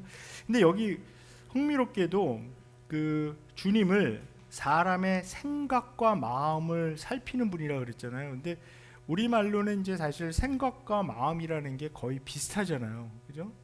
근데 여기 생각이라고 번역된 단어는 문자적으로 번역하면 콩팥입니다. 이 고대 그리스인들은 우리 내장에 그 감정이 들어가 있고요. 그래서 이제 빌립보서 1장 8절 같은 경우에는 내가 그리스도의 심정으로 너희들을 사랑한다 이렇게 번역이 되어 있는데요. 거기 그리스도의 심정으로 번역된 단어가 바로 내장이라는 단어거든요. 그러니까 이게 우리말에도 비슷한 게 있죠. 뭐 사촌이 뭐죠? 그 땅을 사면 배가 아프다. 위장에 어떤 뭐가 들어가 있다고 생각하고, 이제 뭐 유럽이나 미국 쪽으로 생각하면 우리가 사랑을 얘기를 할 때는 우리 심장을 많이 얘기를 하잖아요. 하트를 얘기를 하잖아요. 그러니까 이런 용법인데, 이 콩팥에는 우리의 그 뜻, 우리의 의도, 우리의 욕구가 들어있다라고 생각을 했습니다. 그래서 여기서 의미하는 것은 뭐냐면요, 주님께서 우리의 뜻, 의도를 다 아시는 거죠. 그러니까 사람의 생각, 사람의 콩팥, 우리의 뜻, 우리의 의도를 다 아신다 이렇게 말씀을 하고 있고, 여기 마음이라고 번역된 이 단어가 바로 심장을 의미하는 카르디아라는 단어입니다. 하트죠. 근데 여기 이 심장에는 결정하는 요소가 들어있다. 그러니까 어떤 것을 의도하고 결정하는 것, 이것을 다 살피는 분이라는 것을 여기서 말씀하고 있습니다. 우리가 아무리 변명해 보아도 소용이 없습니다. 우리가 양다리 걸치고 있으면 주님께서 다 아시는 것이기 때문에요. 주님은 각 사람의 행위대로 갚아주시는 분이라고 여기서 말씀하고 있습니다. 양다리 영성을 우리가 혹시라도 가지고 있다면 다리를 한 곳으로 모으면 됩니다. 자, 그러나 끝까지 견뎌서 이기는 사람들에게 주시는 약속이 또한 여기 들어 있습니다. 그것은 다스리는 그 권세입니다. 만왕의 왕으로 오실 주님과 함께 민족들을 다스리는 권세를 약속하고 있습니다. 그런데 여기서 그 다스리는 권세를 얘기를 했을 때 여기서 의미하는 그 다스림은 세상의 다스림과는 다른 종류의 다스림인데요. 이것은 이제 그 5장에서 이제 어린 양에 대해서 나오면서 이제 그 의미가 분명해지지만, 군림함으로써 다스리는 것은 절대 아니라 어린 양의 섬김으로 다스리는 것을 우리가 기억하면 좋겠습니다. 그리고 마지막으로 샛별을 주시겠다고 약속합니다. 샛별은 새벽별입니다. 이 새벽별은 그 계시록 22장 16절 마지막에 이제 다시 나오는데, 그 새벽별, 이 샛별을 예수 그리스도라고 규정하고 있습니다. 새벽별은 가장 어두울 때 비춘다고 합니다. 가장 어려울 때 예수님께서 함께 하셔서 극복하게 해 주신다는 그런 말씀입니다. 자, 우리 이 두 교회를 계속 달리느라고 이제 수고하셨는데요. 이 요한계시록의 전체적인 메시지를 다시 한번 말씀드리면서 이 강의 마치겠습니다. 보이는 게 다가 아니라는 것입니다. 영적인 현실을 봐야 되는데 하늘의 관점을 가지고 봐야 됩니다. 양쪽에 다리 걸치고 아슬아슬한 서커스를 하고 있는 우리의 진정한 모습을 보고 결단해야 합니다. 이 양다리 영성, 우리를 계속해서 조여오고 서서히 우리를 무너뜨리려고 하는 이 양다리 영성과 전쟁을 선포하고 싸워야 합니다. 다리를 한쪽에 모으고 곧게 서서 주님만 따라가겠다고 말씀하며 고백하며 나가면 됩니다. 우리 그 아멘 하니까 제가 더 하기가 힘든데요. 마치라고 하시는 것 같아요. 30초만 하겠습니다. 요한계시록 7장 10절에 구원하심이 보좌에 앉으신 우리 하나님과 어린 양께 있도다. 우리 찬양으로도 많이 부르는 거죠. 구원하심이 보좌에 앉으신 우리 하나님과 어린 양에게 있도다. 구원하심이 바알에게 있지 않습니다. 구원하심이 이 세상에 있지 않습니다. 구원하심이 양다리 걸쳐서 이루어지지 않습니다. 오직 구원하심은 보좌에 앉으신 우리 하나님과 어린 양에게만 있습니다. 아멘. 10분 쉬고 다시 모이겠습니다.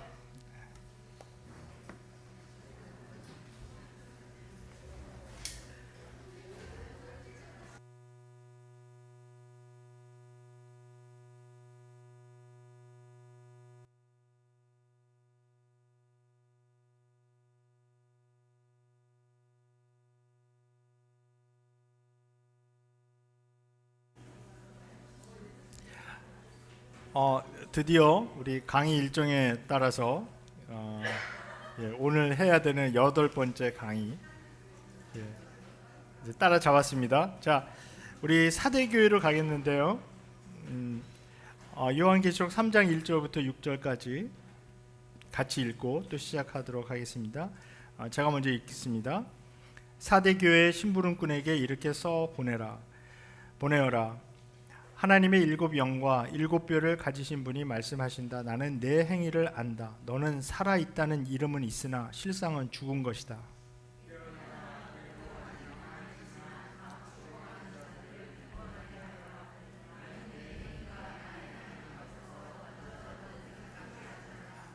그러므로 내가 그 가르침을 어떻게 받고 어떻게 들었는지를 되새겨서 굳게 지키고 회개하여라. 만일 내가 깨어있지 않으면 내가 도둑같이 올 것인데 어느 때에 내가 네게 올지를 너는 알지 못한다.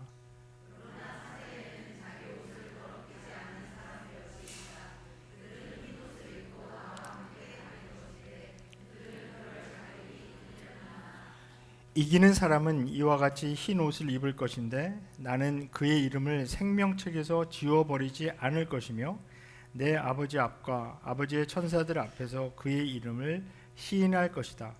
귀가 있는 사람은 성령이 교회들에 하시는 말씀을 들어라. 자, 7교회 주시는 메시지 중 5번째 교회, 4대 교회에 주셨던 메시지를 묵상해 보도록 하겠습니다. 이 4대는 두아디라에서 남쪽으로 한 40마일 정도, 그러니까 한 60km 정도 되겠죠. 그 서머나에서는 동쪽으로 한 50마일 정도 떨어진 곳에 위치했던 그런 도시입니다. 이 고대 루디아 왕국이라는 것이 있었는데요. 아주 굉장히 오래된 이제 왕국입니다. 그 트로이의 목마 그 얘기 아시죠? 그 시대와 동시대에 존재했던 그 왕국이었는데 이 사대는 아주 중요한 무역 통로에 있던 그런 도시였었습니다. 그래서 이 사대는 이 아시아 지방에서 그러니까 물론 에베소 같은 그런 대도시는 아니었지만 그러나 알짜부자라 그러나요? 예, 아주 부유한 도시라고 이제 알려지고 있고요. 역사가들은 그 인구가 한 6만에서 10만 정도 되는 그런 도시였는데 경제적인 그 능력은 에베소에 거의 버금가는 그런 도시로 알려지고 있습니다.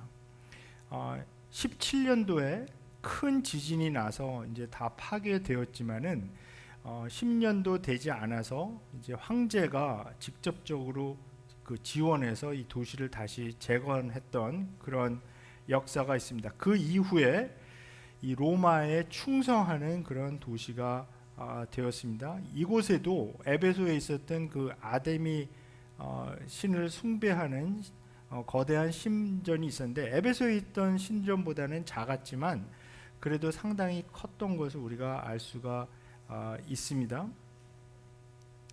그러나 이 제국의 신전, 그러니까 이 황제 숭배를 위한 신전을 지을 수 있는 특권은 서머나에게 빼앗겨서 짓지는 못했습니다. 그런데 이 사대에 관해서 가장 유명했던 점은 가장 공략하기 어려운 위치에 있었던 도시였다는 것입니다. 이 도시는 절벽 위에 세워져 있어서 도시로 들어가는 그 길이 단 하나뿐이었고, 이곳만 잘 방어하면 이 도시를 함락시킬 수가 없었는데, 역사적으로 단 2번 이 도시가 함락된 적이 있습니다. 이 서기 전 549년도에 성경에도 나오는 페르시아 왕 고레스, 그러니까 사이러스죠. 이 고레스 왕이 이 절벽을 타고 올라갈 수 있는 소수의 병력을 침투시켜서 이긴 적이 있고요. 서기전 195년도에도 안디옥 대왕이 같은 방법으로, 근데 안디옥 대왕은 사실 그 다니엘서에서 그 아주 악한 그 왕으로 이제 은유되어 있는 그런 왕이고요. 나중에 이제 적그리스도로 적그리스도의 어떤 모델이 되는 그런 아주 악한 왕인데, 아무튼 이 왕이 고레스 왕 때의 역사를 읽고 깨달아서 15명의 병사를 침투시켜서 이 성문 안으로 들어가게 한 다음에 깊은 잠에 빠져 있던 사대를 점령한 적이 있었다. 그래서 딱 2번이 있었는데, 그래서 지금 3장 1절부터 6절에 보게 되면 계속해서 주님께서 깨어나라 하신 그 말씀은 이 도시의 역사와 관계된 것입니다. 견고한 성 안에 살고 있던 사람들이 영적으로 잠들어 있는 상태를 말씀하고 있습니다. 주님께서는 이 사대 교회의 행위를 안다고 말씀합니다. 살아있다는 명성은 있지만 실상 그들은 죽어 있다고 말씀합니다. 영적으로 죽어 있던 상태죠. 도대체가 이 상태가 어떤 상태일까요? 왜 그들은 이런 상태로 들어가게 되었을지를 한번 살펴보겠습니다. 이 살아있다는 명성을 가졌다는 것은 이 교회가 당시 상당히 잘 알려진 교회였다는 것을 보여줍니다. 아마도 이 교회는 활동적인 그런 움직이는 교회였을 가능성이 큽니다. 뭐 요즘으로 생각하면 아주 많은 프로그램이 돌아가던 교회였을 것입니다. 그래서 많은 행사들이 있고 계속해서 일이 많은, 그래서 대외적으로 살아있다는 인상을 주는 그런 교회였을 것입니다. 그러나 주님의 진단은 영적으로 이들이 죽어 있다는 그런 것이었습니다. 주님은 사대 교회의 행위가 하나님 앞에서 완전치 않다고 말씀합니다. 이 완전치 않다는 표현은 그들의 행위가 분명히 겉으로 드러나는 것은 있지만 본질이 없는, 알맹이가 빠져버린, 그러니까 바깥 형태는 좋은 것 같이 보이지만 알맹이는 빠져버린 그런 영성을 가지고 있다. 그것을 말씀하고 있습니다. 한 예를 들어보도록 하겠습니다. 그 예배에 관해서 생각해 보면 우리는 이제 그 예배 형식이 굉장히 민감한 사람들이 많이 있잖아요. 그러니까 우리가 이제 우리 한국 사람들이 유교 문화에 굉장히 영향을 많이 받았기 때문에 굉장히 형식이 중요합니다. 그러니까 뭔가 순서가 딱 있어서 그 순서대로 따라가는, 주보에 나와 있는 대로 이렇게 따라가는 거, 이게 굉장히 이제 중요한데요. 질서 있는 예배를 드리는 것이 중요하다고 많이 생각합니다. 저는 3대째 장로교에서 자란 사람이라서 그런 거에 이제 굉장히 더 익숙한데요. 그래서 그동안에 제가 있었던 자라난 교회, 또 섬겼던 교회를 생각해 보면 이런 형식을 굉장히 따지는 그런 교회들이 많이 있었습니다. 근데 이런 형식만 잘 지켜서 예배 드리면 하나님께서 보시기에 좋은 예배 드린다는 생각이 무의식적으로 깊게 이제 자리 잡게 되는 거죠. 그러다 보니까 본질이 없어지는, 알맹이가 빠져버린 그런 예배를 드리기가 쉽습니다. 그 어떤 형식이 굉장히 중요하기 때문에 만약에 예배를 드리는데 성가대가 없다, 그럼 뭔가 빠져버린 것 같은 그런 생각을 가질 수가 있는 거죠. 이 사대 교회가 왜 영적으로 죽은 상태로 들어가게 되었는지 정확히 아는 것은 가능치 않지만 추측해 볼 수 있는 것은 주님의 말씀 중에 우리가 이제까지 살펴본 교회들에서 자주 언급되었던 어떤 고난에 대한 말씀이나 아니면 유대인들에게 받았던 핍박이라든지 이단의 위험성에 관한 말씀이 전혀 없습니다. 여기는. 그러니까 이 사대 교회는 어려운 점도 없었고 어떤 핍박을 받았던 것도 없었고 막 이단이 공격해오는 그런 일도 없었던, 어떻게 보면 평온한 교회였을 가능성이 굉장히 큽니다. 그래서 여러 활동을 했고 살아있다는 명성을 가지게 될 정도로 유명해진 교회지만은 그냥 이 교회가 점점 시간이 갈수록 형식적으로 모이는 교회, 굉장히 본질에서는 벗어나 있지만은 여러 일로 막 분주한 그런 교회, 어쩌면은 좋은 게 좋은 식으로 흘러갔던 그런 교회였을 가능성이 있습니다. 이제 이러다 보니까 이 사대 교회는 영적으로 성숙할 기회를 놓쳐버린 것으로 보입니다. 이 역사적으로 보면 교회가 좋은 게 좋은 식으로 가게 되면 핍박도 받지 않을 뿐 아니라 편하게 지낼 수 있는 것을 알 수 있습니다. 그래서 이 주석가들 가운데는 이 교회를 어떻게 표현하냐 하면 그 영어로 표현하는 건데요, non-offensive Christianity, 그러니까 부딪히는 게 없는 교회예요. 그래서 그 주위 문화와 사람들에게 사실 별 상관이 없는 그 교회, 복음대로 살다가 부딪히기보다는 대충 편하게 살아가는 거죠. 제가 이제 어떤 책에서 읽은 내용인데 미국 애리조나에서 어떤 그 대형 교회를 목회하던 어떤 목사님이 이제 꿈을 꾼 얘기를 하는 것을 읽어본 적이 있습니다. 근데 그 교회가 이제 수천 명이 모이는 상당히 규모가 있는 교회인데 이분이 이제 꿈에서 어떤 현상이 일어났냐면 자기 교회가 갑자기 없어진 겁니다. 그 꿈에서 없어졌는데 그 주위에 살고 있던 사람들이 이 교회가 없어진 것을 전혀 알아차리지 못했다. 그러니까 그 지역 사회하고 별로 상관이 없는 교회였던 겁니다. 자기들은 잘 모였다고 생각을 했는데 그 교회가 하루아침에 싹 사라졌는데 그 주위에 살고 있는, 그 타운에 살고 있는 사람들은 전혀 이 교회가 없어진 것을 깨닫지 못하고 그냥 그동안 그 전에 살던 대로 그대로 살아갔다. 그래서 이분이 그 꿈에서 깨어나서 이제 회개를 하게 된 거죠. 그래서 지역 사회가 우리가 관계가 있는 교회가 돼야 되겠다. 그래서 그런 교회를 이제 바꿔나가는 그런 얘기를 쓴 그런 책인데요. 아마도 이 사대 교회는 그런 교회가 아니었을까 그렇게 생각해요. 죽었다고 지금 말씀하고 있으니까요. 그런데 계속되는 말씀을 보게 되면 이 교회 안에도 신실한 사람들이 아직 있었고 살아있는 사람들이 있었다는 것입니다. 이 교회가 한때는 영적으로 살아 있었다는 것을 이제 보여주고 있는데요. 이 한때는, 그러니까 살아 있다가 그냥 이 죽어버리는 그런 현상이 사실 굉장히 많이 이제 나옵니다. 근데 주님께서는 오늘 본문에 보면 이 5개의 동사를 사용해서 이 사대 교회를 다시 살리는 방법을 제시하고 계십니다.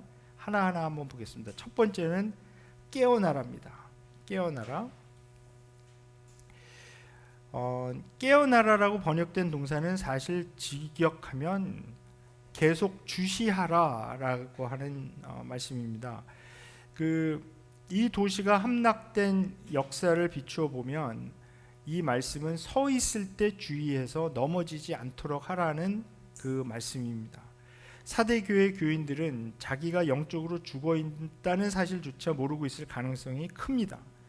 그냥 멍하게 있다가 도적같이 오시는 주님을 맞게 될 가능성이 큽니다. 자고 있다가 적의 공격으로 성이 함락되는 것도 모르는 것과 같습니다. 자, 그렇다면 우리는 어떻습니까? 지금 깨어 있습니까? 나는 영적으로 살아 있습니까? 어떻게 그것을 알 수 있죠? 우리가 영적으로 살아 있다는 것을 알 수 있는 방법은 몇 가지 질문을 해보면 알 수가 분명히 있습니다. 한번 우리 자신에게 이런 질문들을 해보면 좋겠는데요. 예수님은 지금 내 삶에 어떤 위치에 있는 분인가?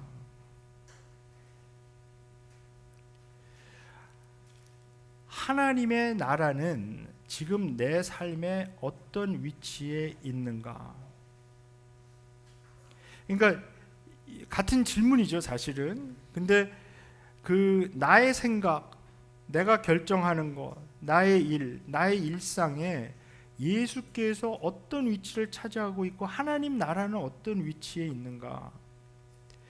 이런 것들이 만약 뒷전으로, 그러니까 예수님과 하나님 나라라는 그 일들이 뒷전으로 밀려나 있다면 나는 영적으로 죽어 있을 가능성이 큽니다. 그러니까 다른 예를 들어보면 이겁니다. 며칠 동안을 하나님의 말씀을 한 번도 읽지 않고, 그러니까 성경을 펴서 읽지 않고 지나갔는데도 아무 느낌이 없다. 그리고 식사기도 하는 것 외에는 기도하지 않고 그냥 지나갔는데 별로 느껴지는 게 없다. 그러면 영적으로 죽어 있다는 증거가 됩니다. 깨어나라라고 지금 계속 말씀하시는 것은 이 주님께서 우리에게 직접적으로 주시는 메시지일 가능성이 저는 크다라고 생각합니다. 왜냐하면 우리 신앙생활을 하다 보면 우리가 영적으로 죽어 있는 것 자체도 모르는 상태에서 그냥 무감각하게 지나가기가 참 쉽기 때문입니다. 자, 두 번째는 굳건하게 하라라고 말씀합니다. 사대교회에는 아직 남아있지만 죽어가는 분들이 분명히 있었습니다. 이분들의 영적 상태는 아직 완전히 죽진 않았지만 위험한 상태로 들어가는 분들이었습니다.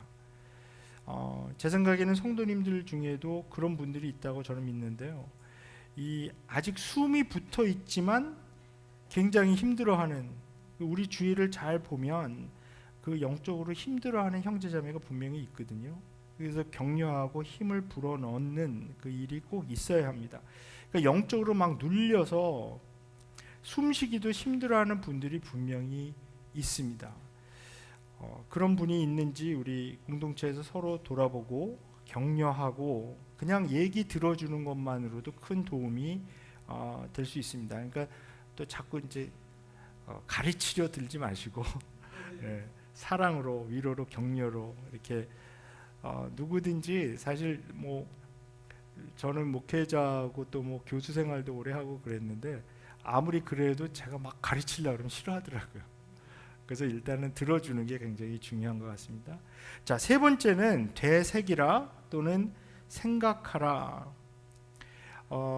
우리 번역에는 그 가르침을 어떻게 받고 어떻게 들었는지 기억하라라고 번역하고 있는데 사실 그 가르침이라는 표현은 원문에는 없습니다. 그냥 개역개정에서는 이렇게 번역하고 있는데, 내가 어떻게 받았으며 어떻게 들었는지 생각하고, 이 어떻게 받았으며 라고 하는 이 표현은 이 신약에서 성령을 받을 때 자주 사용되었던 동사입니다. 그래서 성령을 처음에 어떻게 받았는지 기억하라. 그러니까 어떻게 보면 에베소 교회에게 주셨던 그 처음 사랑을 회복하라는 말씀과 상당히 비슷한 말씀인데요. 그러니까 성령을 처음 받을 때 어땠는지 그 경험을 다시 되새기라 말씀하고 있습니다. 그 성령을 받았을 때 그 처음의 그 경험, 예수님 처음 믿었을 때 그 경험, 그것을 다시 그 기억을 되살리고, 그래서 그 처음에 신앙, 뭐 초심이라고 많이 그렇게 얘기를 하는 거죠. 글로 돌아가라 이렇게 말씀하는 것입니다. 그리고 네 번째와 다섯 번째는 같이 말씀을 드릴 수가 있겠습니다. 굳게 지키고 회개하라. 이 성령을 어떻게 받았는지, 또 복음을 어떻게 들었는지 생각해내서 기억했다면 그것을 굳게 지키고 순종하고 회개해서 돌이키면 됩니다. 그렇게 하면 아직 4대 교회에 남아있는 자기 옷을 더럽히지 않은 흰 옷 입은 신실한 사람들과 함께 주님과 함께 다니게 될 것이다. 여기 이제 흰 옷을 입는다는 것은 이제 요한계시록에 앞으로 더 그 내용이 나오는데요. 이것은 그 의로움을 상징하는 거거든요. 그 의로운 행위. 그래서 그 장차 올 세대의 생명, 즉 영원한 생명을 누리게 되는 것을 여기서 말씀하고 있습니다. 이 주님과 함께 다닌다고 했는데 여기 문자적으로 하면 주님과 함께 걷는다라는 의미를 가지고 있습니다. 근데 이 걷는다라고 하는 단어, 이것은 그러니까 창세기 5장 22절 제가 거기 인용을 해놨는데요.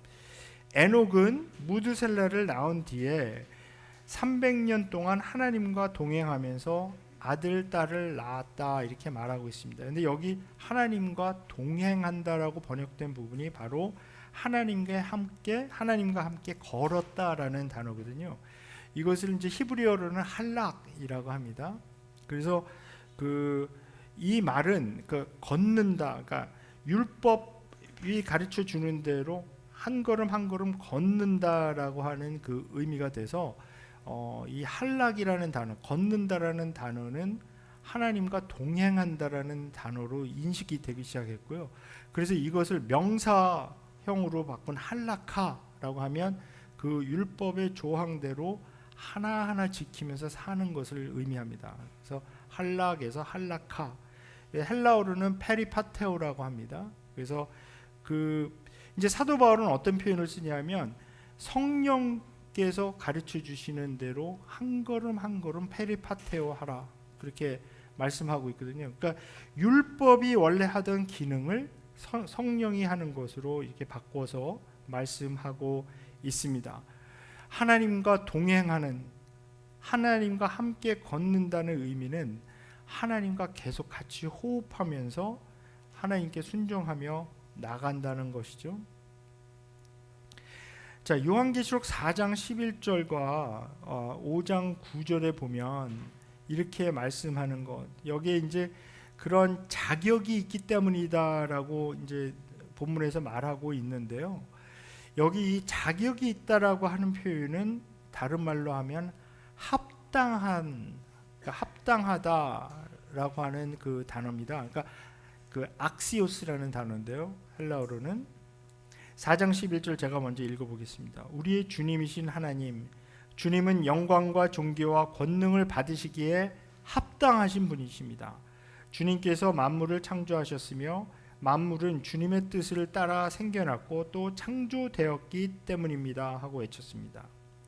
5장 9절, 그들은 이런 말로 새로운 노래를 불렀습니다. 주님께서는 그 두루마리를 받으시고 봉인을 떼실 자격이 있습니다. 봉인을 떼시기에 합당하신 분입니다 라는 의미죠.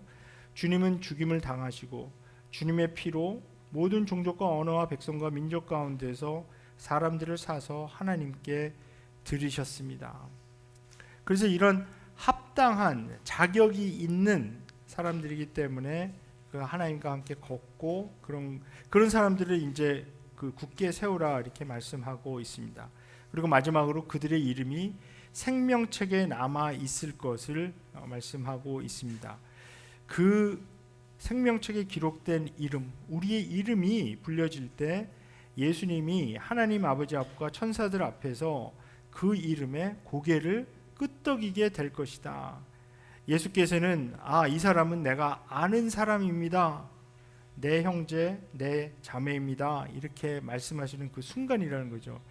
근데 여기서 이 생명책에 대한 말씀을 하는 거는요, 이 사대와 같이, 그러니까 아시아 지방은 사실 이제 로마 제국의 식민지였거든요. 그런 식민지에는 이 누가 그 로마 제국에 속한 시민인가 하는 그 명부, 그 두루마리 같은 것이 분명히 있었습니다. 그래서 만약에 어떤 그 죄인이 사형 선고를 받게 되면요, 그 생명책에서 이름을 지워버렸다는 기록이 있습니다. 요한계시록에서는 이 책이 어린 양의 생명책이라고 표현이 되어 있습니다. 그래서 거기 13장 8절에 보면 이렇게 말씀합니다. 그러므로 땅 위에 사는 사람 가운데서 죽임을 당한 어린 양의 생명책에 창세 때부터 이름이 기록되어 있지 않은 사람은 모두 그에게 경배할 것입니다. 또 21장 27절에 이렇게 말씀합니다. 이 새 예루살렘에 대해서 말씀하는데요. 속된 것은 무엇이나 그 도성에 들어가지 못하고 가증한 일과 거짓을 행하는 자도 절대로 거기에 들어가지 못합니다.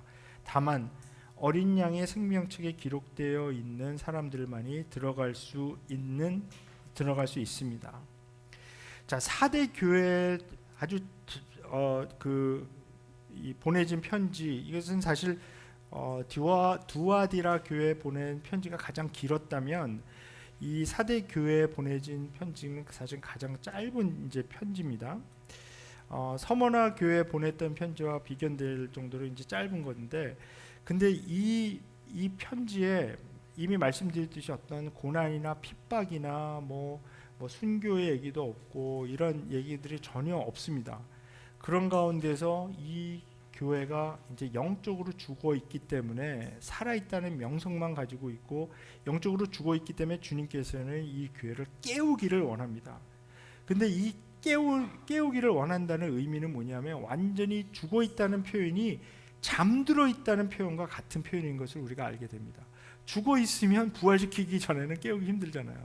근데 여기서 주님께서 계속 깨어나라 이렇게 말씀을 합니다.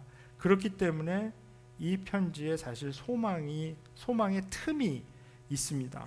이 교회가 완전히 죽은 것은 아니기, 자고 있다는 거죠. 그러니까 죽어가고 있고, 그렇지만 완전히 숨이 끊어지지 않아서 살아있는 사람들이 분명히 이 안에 있기 때문입니다. 이들을 살리면 되는 것입니다. 아직 자기 옷을 더럽히지 않고 신실하게 견디는 사람들이 분명히 있다는 것이죠. 우리가 그 강의하면서 사실 한국교회 이제 그 얘기를 많이 했는데, 사실 한국교회가 살아있다는 명성을 자랑하던 때가 정말 엊그제 같은 그런 느낌이 듭니다. 사실 이제 미국에 살면서 계속해서 한국에서 들려오는 그 한국교회 부흥과 성장, 세계에서 선교사를 2번째로 많이 보내고 막 이런 그런 이야기들, 아주 교회사에서 놀라운 그 교회 그 역사에 없었던 그런 짧은 시간에 교회 성장을 이루어냈던 그러한 교회로 계속 소개가 되고 언급되던 때, 그러니까 사실 요즘은 K-팝, K-드라마, K-무비 이런 거 굉장히 유명해졌잖아요. 근데 사실 생각해 보면 한 20-30년 전만 하더라도 사실은 그때는 그런 표현을 안 썼지만 K-교회 그러면서 이제 저같이 이제 신학계에 있고 이런 사람들에게는 동료 교수들도 계속 물어보는, 도대체 한국교회는 어떻게 이렇게 열심히고 새벽기도 열심히 하고 막 교회들이 막 다 성장하고 가장 교단별로 가장 큰 교회는 서울에 다 있고 너무 놀랍다. 그래서 자기들도 그 한국에 가서 그 교회 예배 한번 참석해보고 싶다 이런 얘기를 하던 때가 엊그제 같습니다. 근데 지금은 그런 여러 가지 문제들이 드러나게 되면서 한국교회를 또한 이제는 굉장히 걱정해 주는 분들이 굉장히 이제 많이 있었습니다. 제가 아는 목사님은 그 외국에서 한국교회를 소개할 때 꼭 이 3가지를 말한다고 하신 적이 있는데요. 한국교회는 기도하는 교회고, 헌신적인 성도가 있는 교회고, 순교적인 신앙을 가진 교회다, 이렇게 소개를 했다고 합니다. 근데 지금도 그렇게 할 수 있을지는 잘 모르겠습니다. 가장 우려스러운 것은 그 젊은 세대가 교회를 많이 떠났다는 것이죠.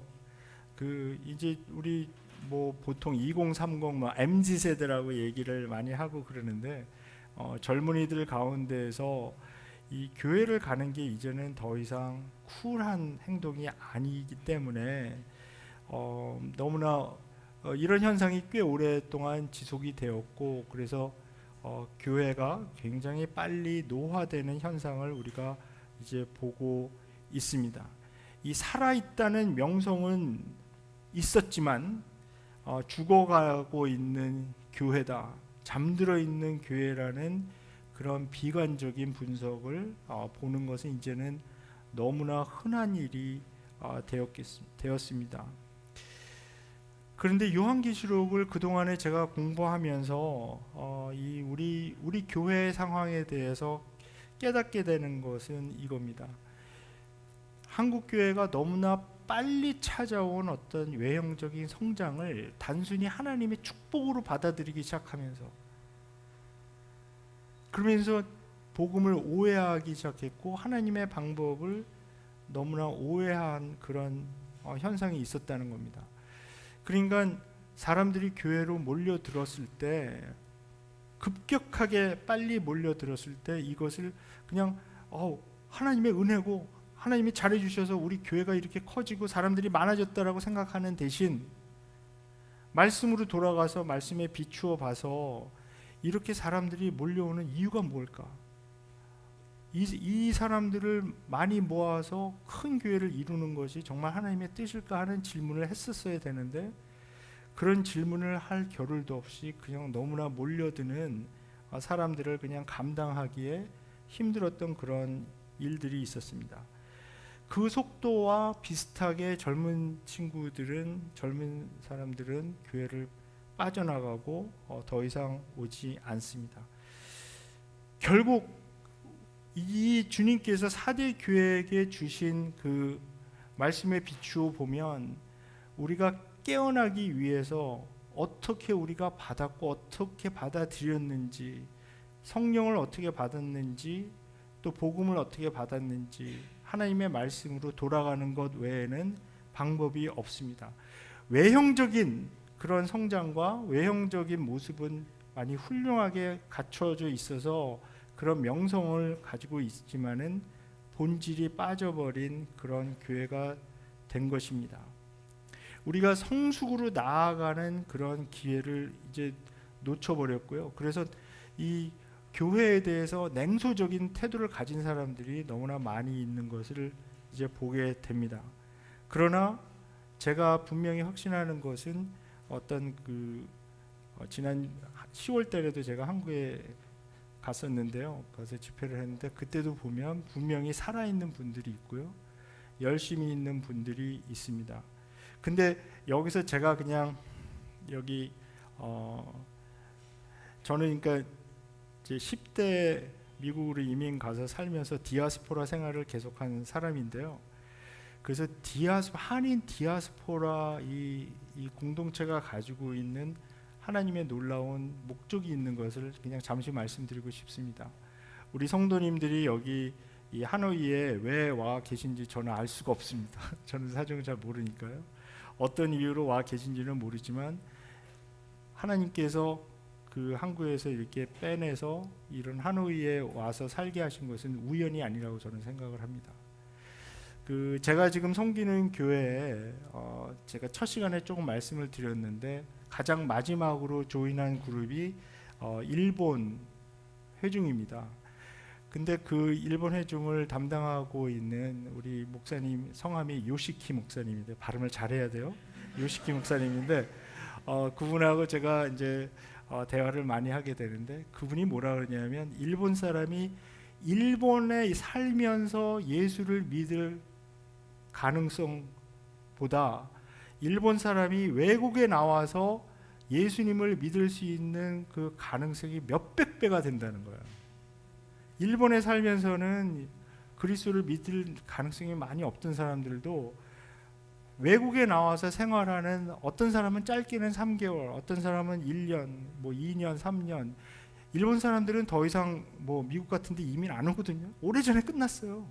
한국 사람들도 끝난 것 같아요. 이제는 한국 사람들도 미국에 이민 안 옵니다. 이제 왜냐면 한국이 더 좋은데 왜 와요? 그렇죠? 미국에 살다가 제가 한국 가면 한국이 훨씬 더 편하고 좋은데 더 편리하고 더 스마트하고, 그죠? 미국은 느리잖아요. 근데 아무튼 그래서 일본 사람들이 그렇게 되는 것을 보면서 이분이 그런 하나님께서 원하시는 그런 의도, 선교적인 그 사명감, 그런 것을 많이 계속 만날 때마다 얘기를 해요. 그래서 이제 내년 2월에 저희가 섬기는 교회에서 이제 뭐를 주관하기로 했냐면 일본인들 전도대회를 주관하기로 했거든요. 근데 일본 사람들이 일본에 있을 때는 예수님 믿는 게 굉장히 힘들지만 오히려 바깥에 나와서 생활할 때는 예수님 영접하고 믿는 가능성이 굉장히 크기 때문에 하여튼 되도록이면 그 주위에 있는 사람들 다 긁어 모아갖고 교회에서 전도대회를 지금 하려고 그것을 계획하고 있습니다. 저는 마찬가지로 우리 하나님께서 우리 한인들 있잖아요. 한인들이 사실 지금 디아스포라에 살고 있는 그 한국 사람들이 한 800만 명 정도 된다 그래요.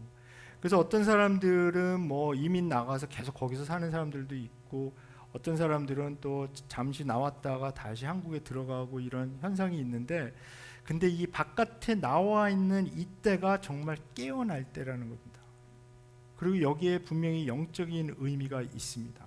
여러분께서 이렇게 주중에 이 낮 시간에 다른 할 일도 많은 이 시간에 여기 와서 이렇게 열심히 말씀 공부하고, 제가 아까 말했잖아요. 여러분들 이렇게 모여서 같이 식사하고 얘기하고 그러는데 그 느껴지는 어떤 영적 에너지가 있는데, 이것은 우연으로 그냥 이렇게 되는 것이 아니라 하나님께서 뜻이 있으셔서 여러분을 여기에 이렇게 바깥으로 빼내서 여기서 훈련시키고,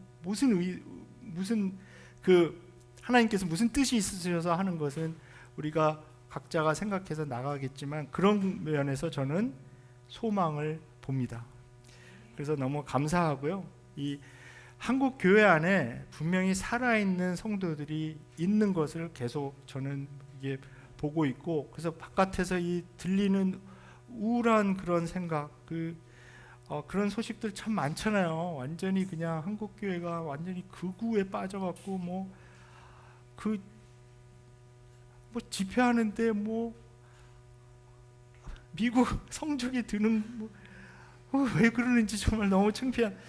거기다 이스라엘 국기까지 요새는. 근데 아무튼 그래서 우리가 이 사대교회 주시는 말씀처럼 깨어나면 사실 소망이 있습니다. 그래서 우리 한국 교회가 또 우리 로컬에서 섬기는 우리 교회가 정말 살아있어 깨어난 그런 교회가 되면 참 좋겠습니다. 예, 기도합시다. 하나님 아버지 감사합니다. 주님께서 저희들에게 이 요한계시록 7교회에 보내는 메시지를 통해서 또 저희들의 심령 안으로 말씀해 주심이 감사합니다. 하나님, 저희들 잠들어 있지 않고 죽어 있지 않고 깨어날 수 있도록 도와주시옵소서. 성령께서 저희들을 깨워주셔서 주님께서 말씀하시는 생명의 말씀 받아들고 저희들이 세상으로 나갈 수 있도록 주께서 도와주시옵소서. 감사드렸고 예수님의 이름으로 기도합니다. 아멘.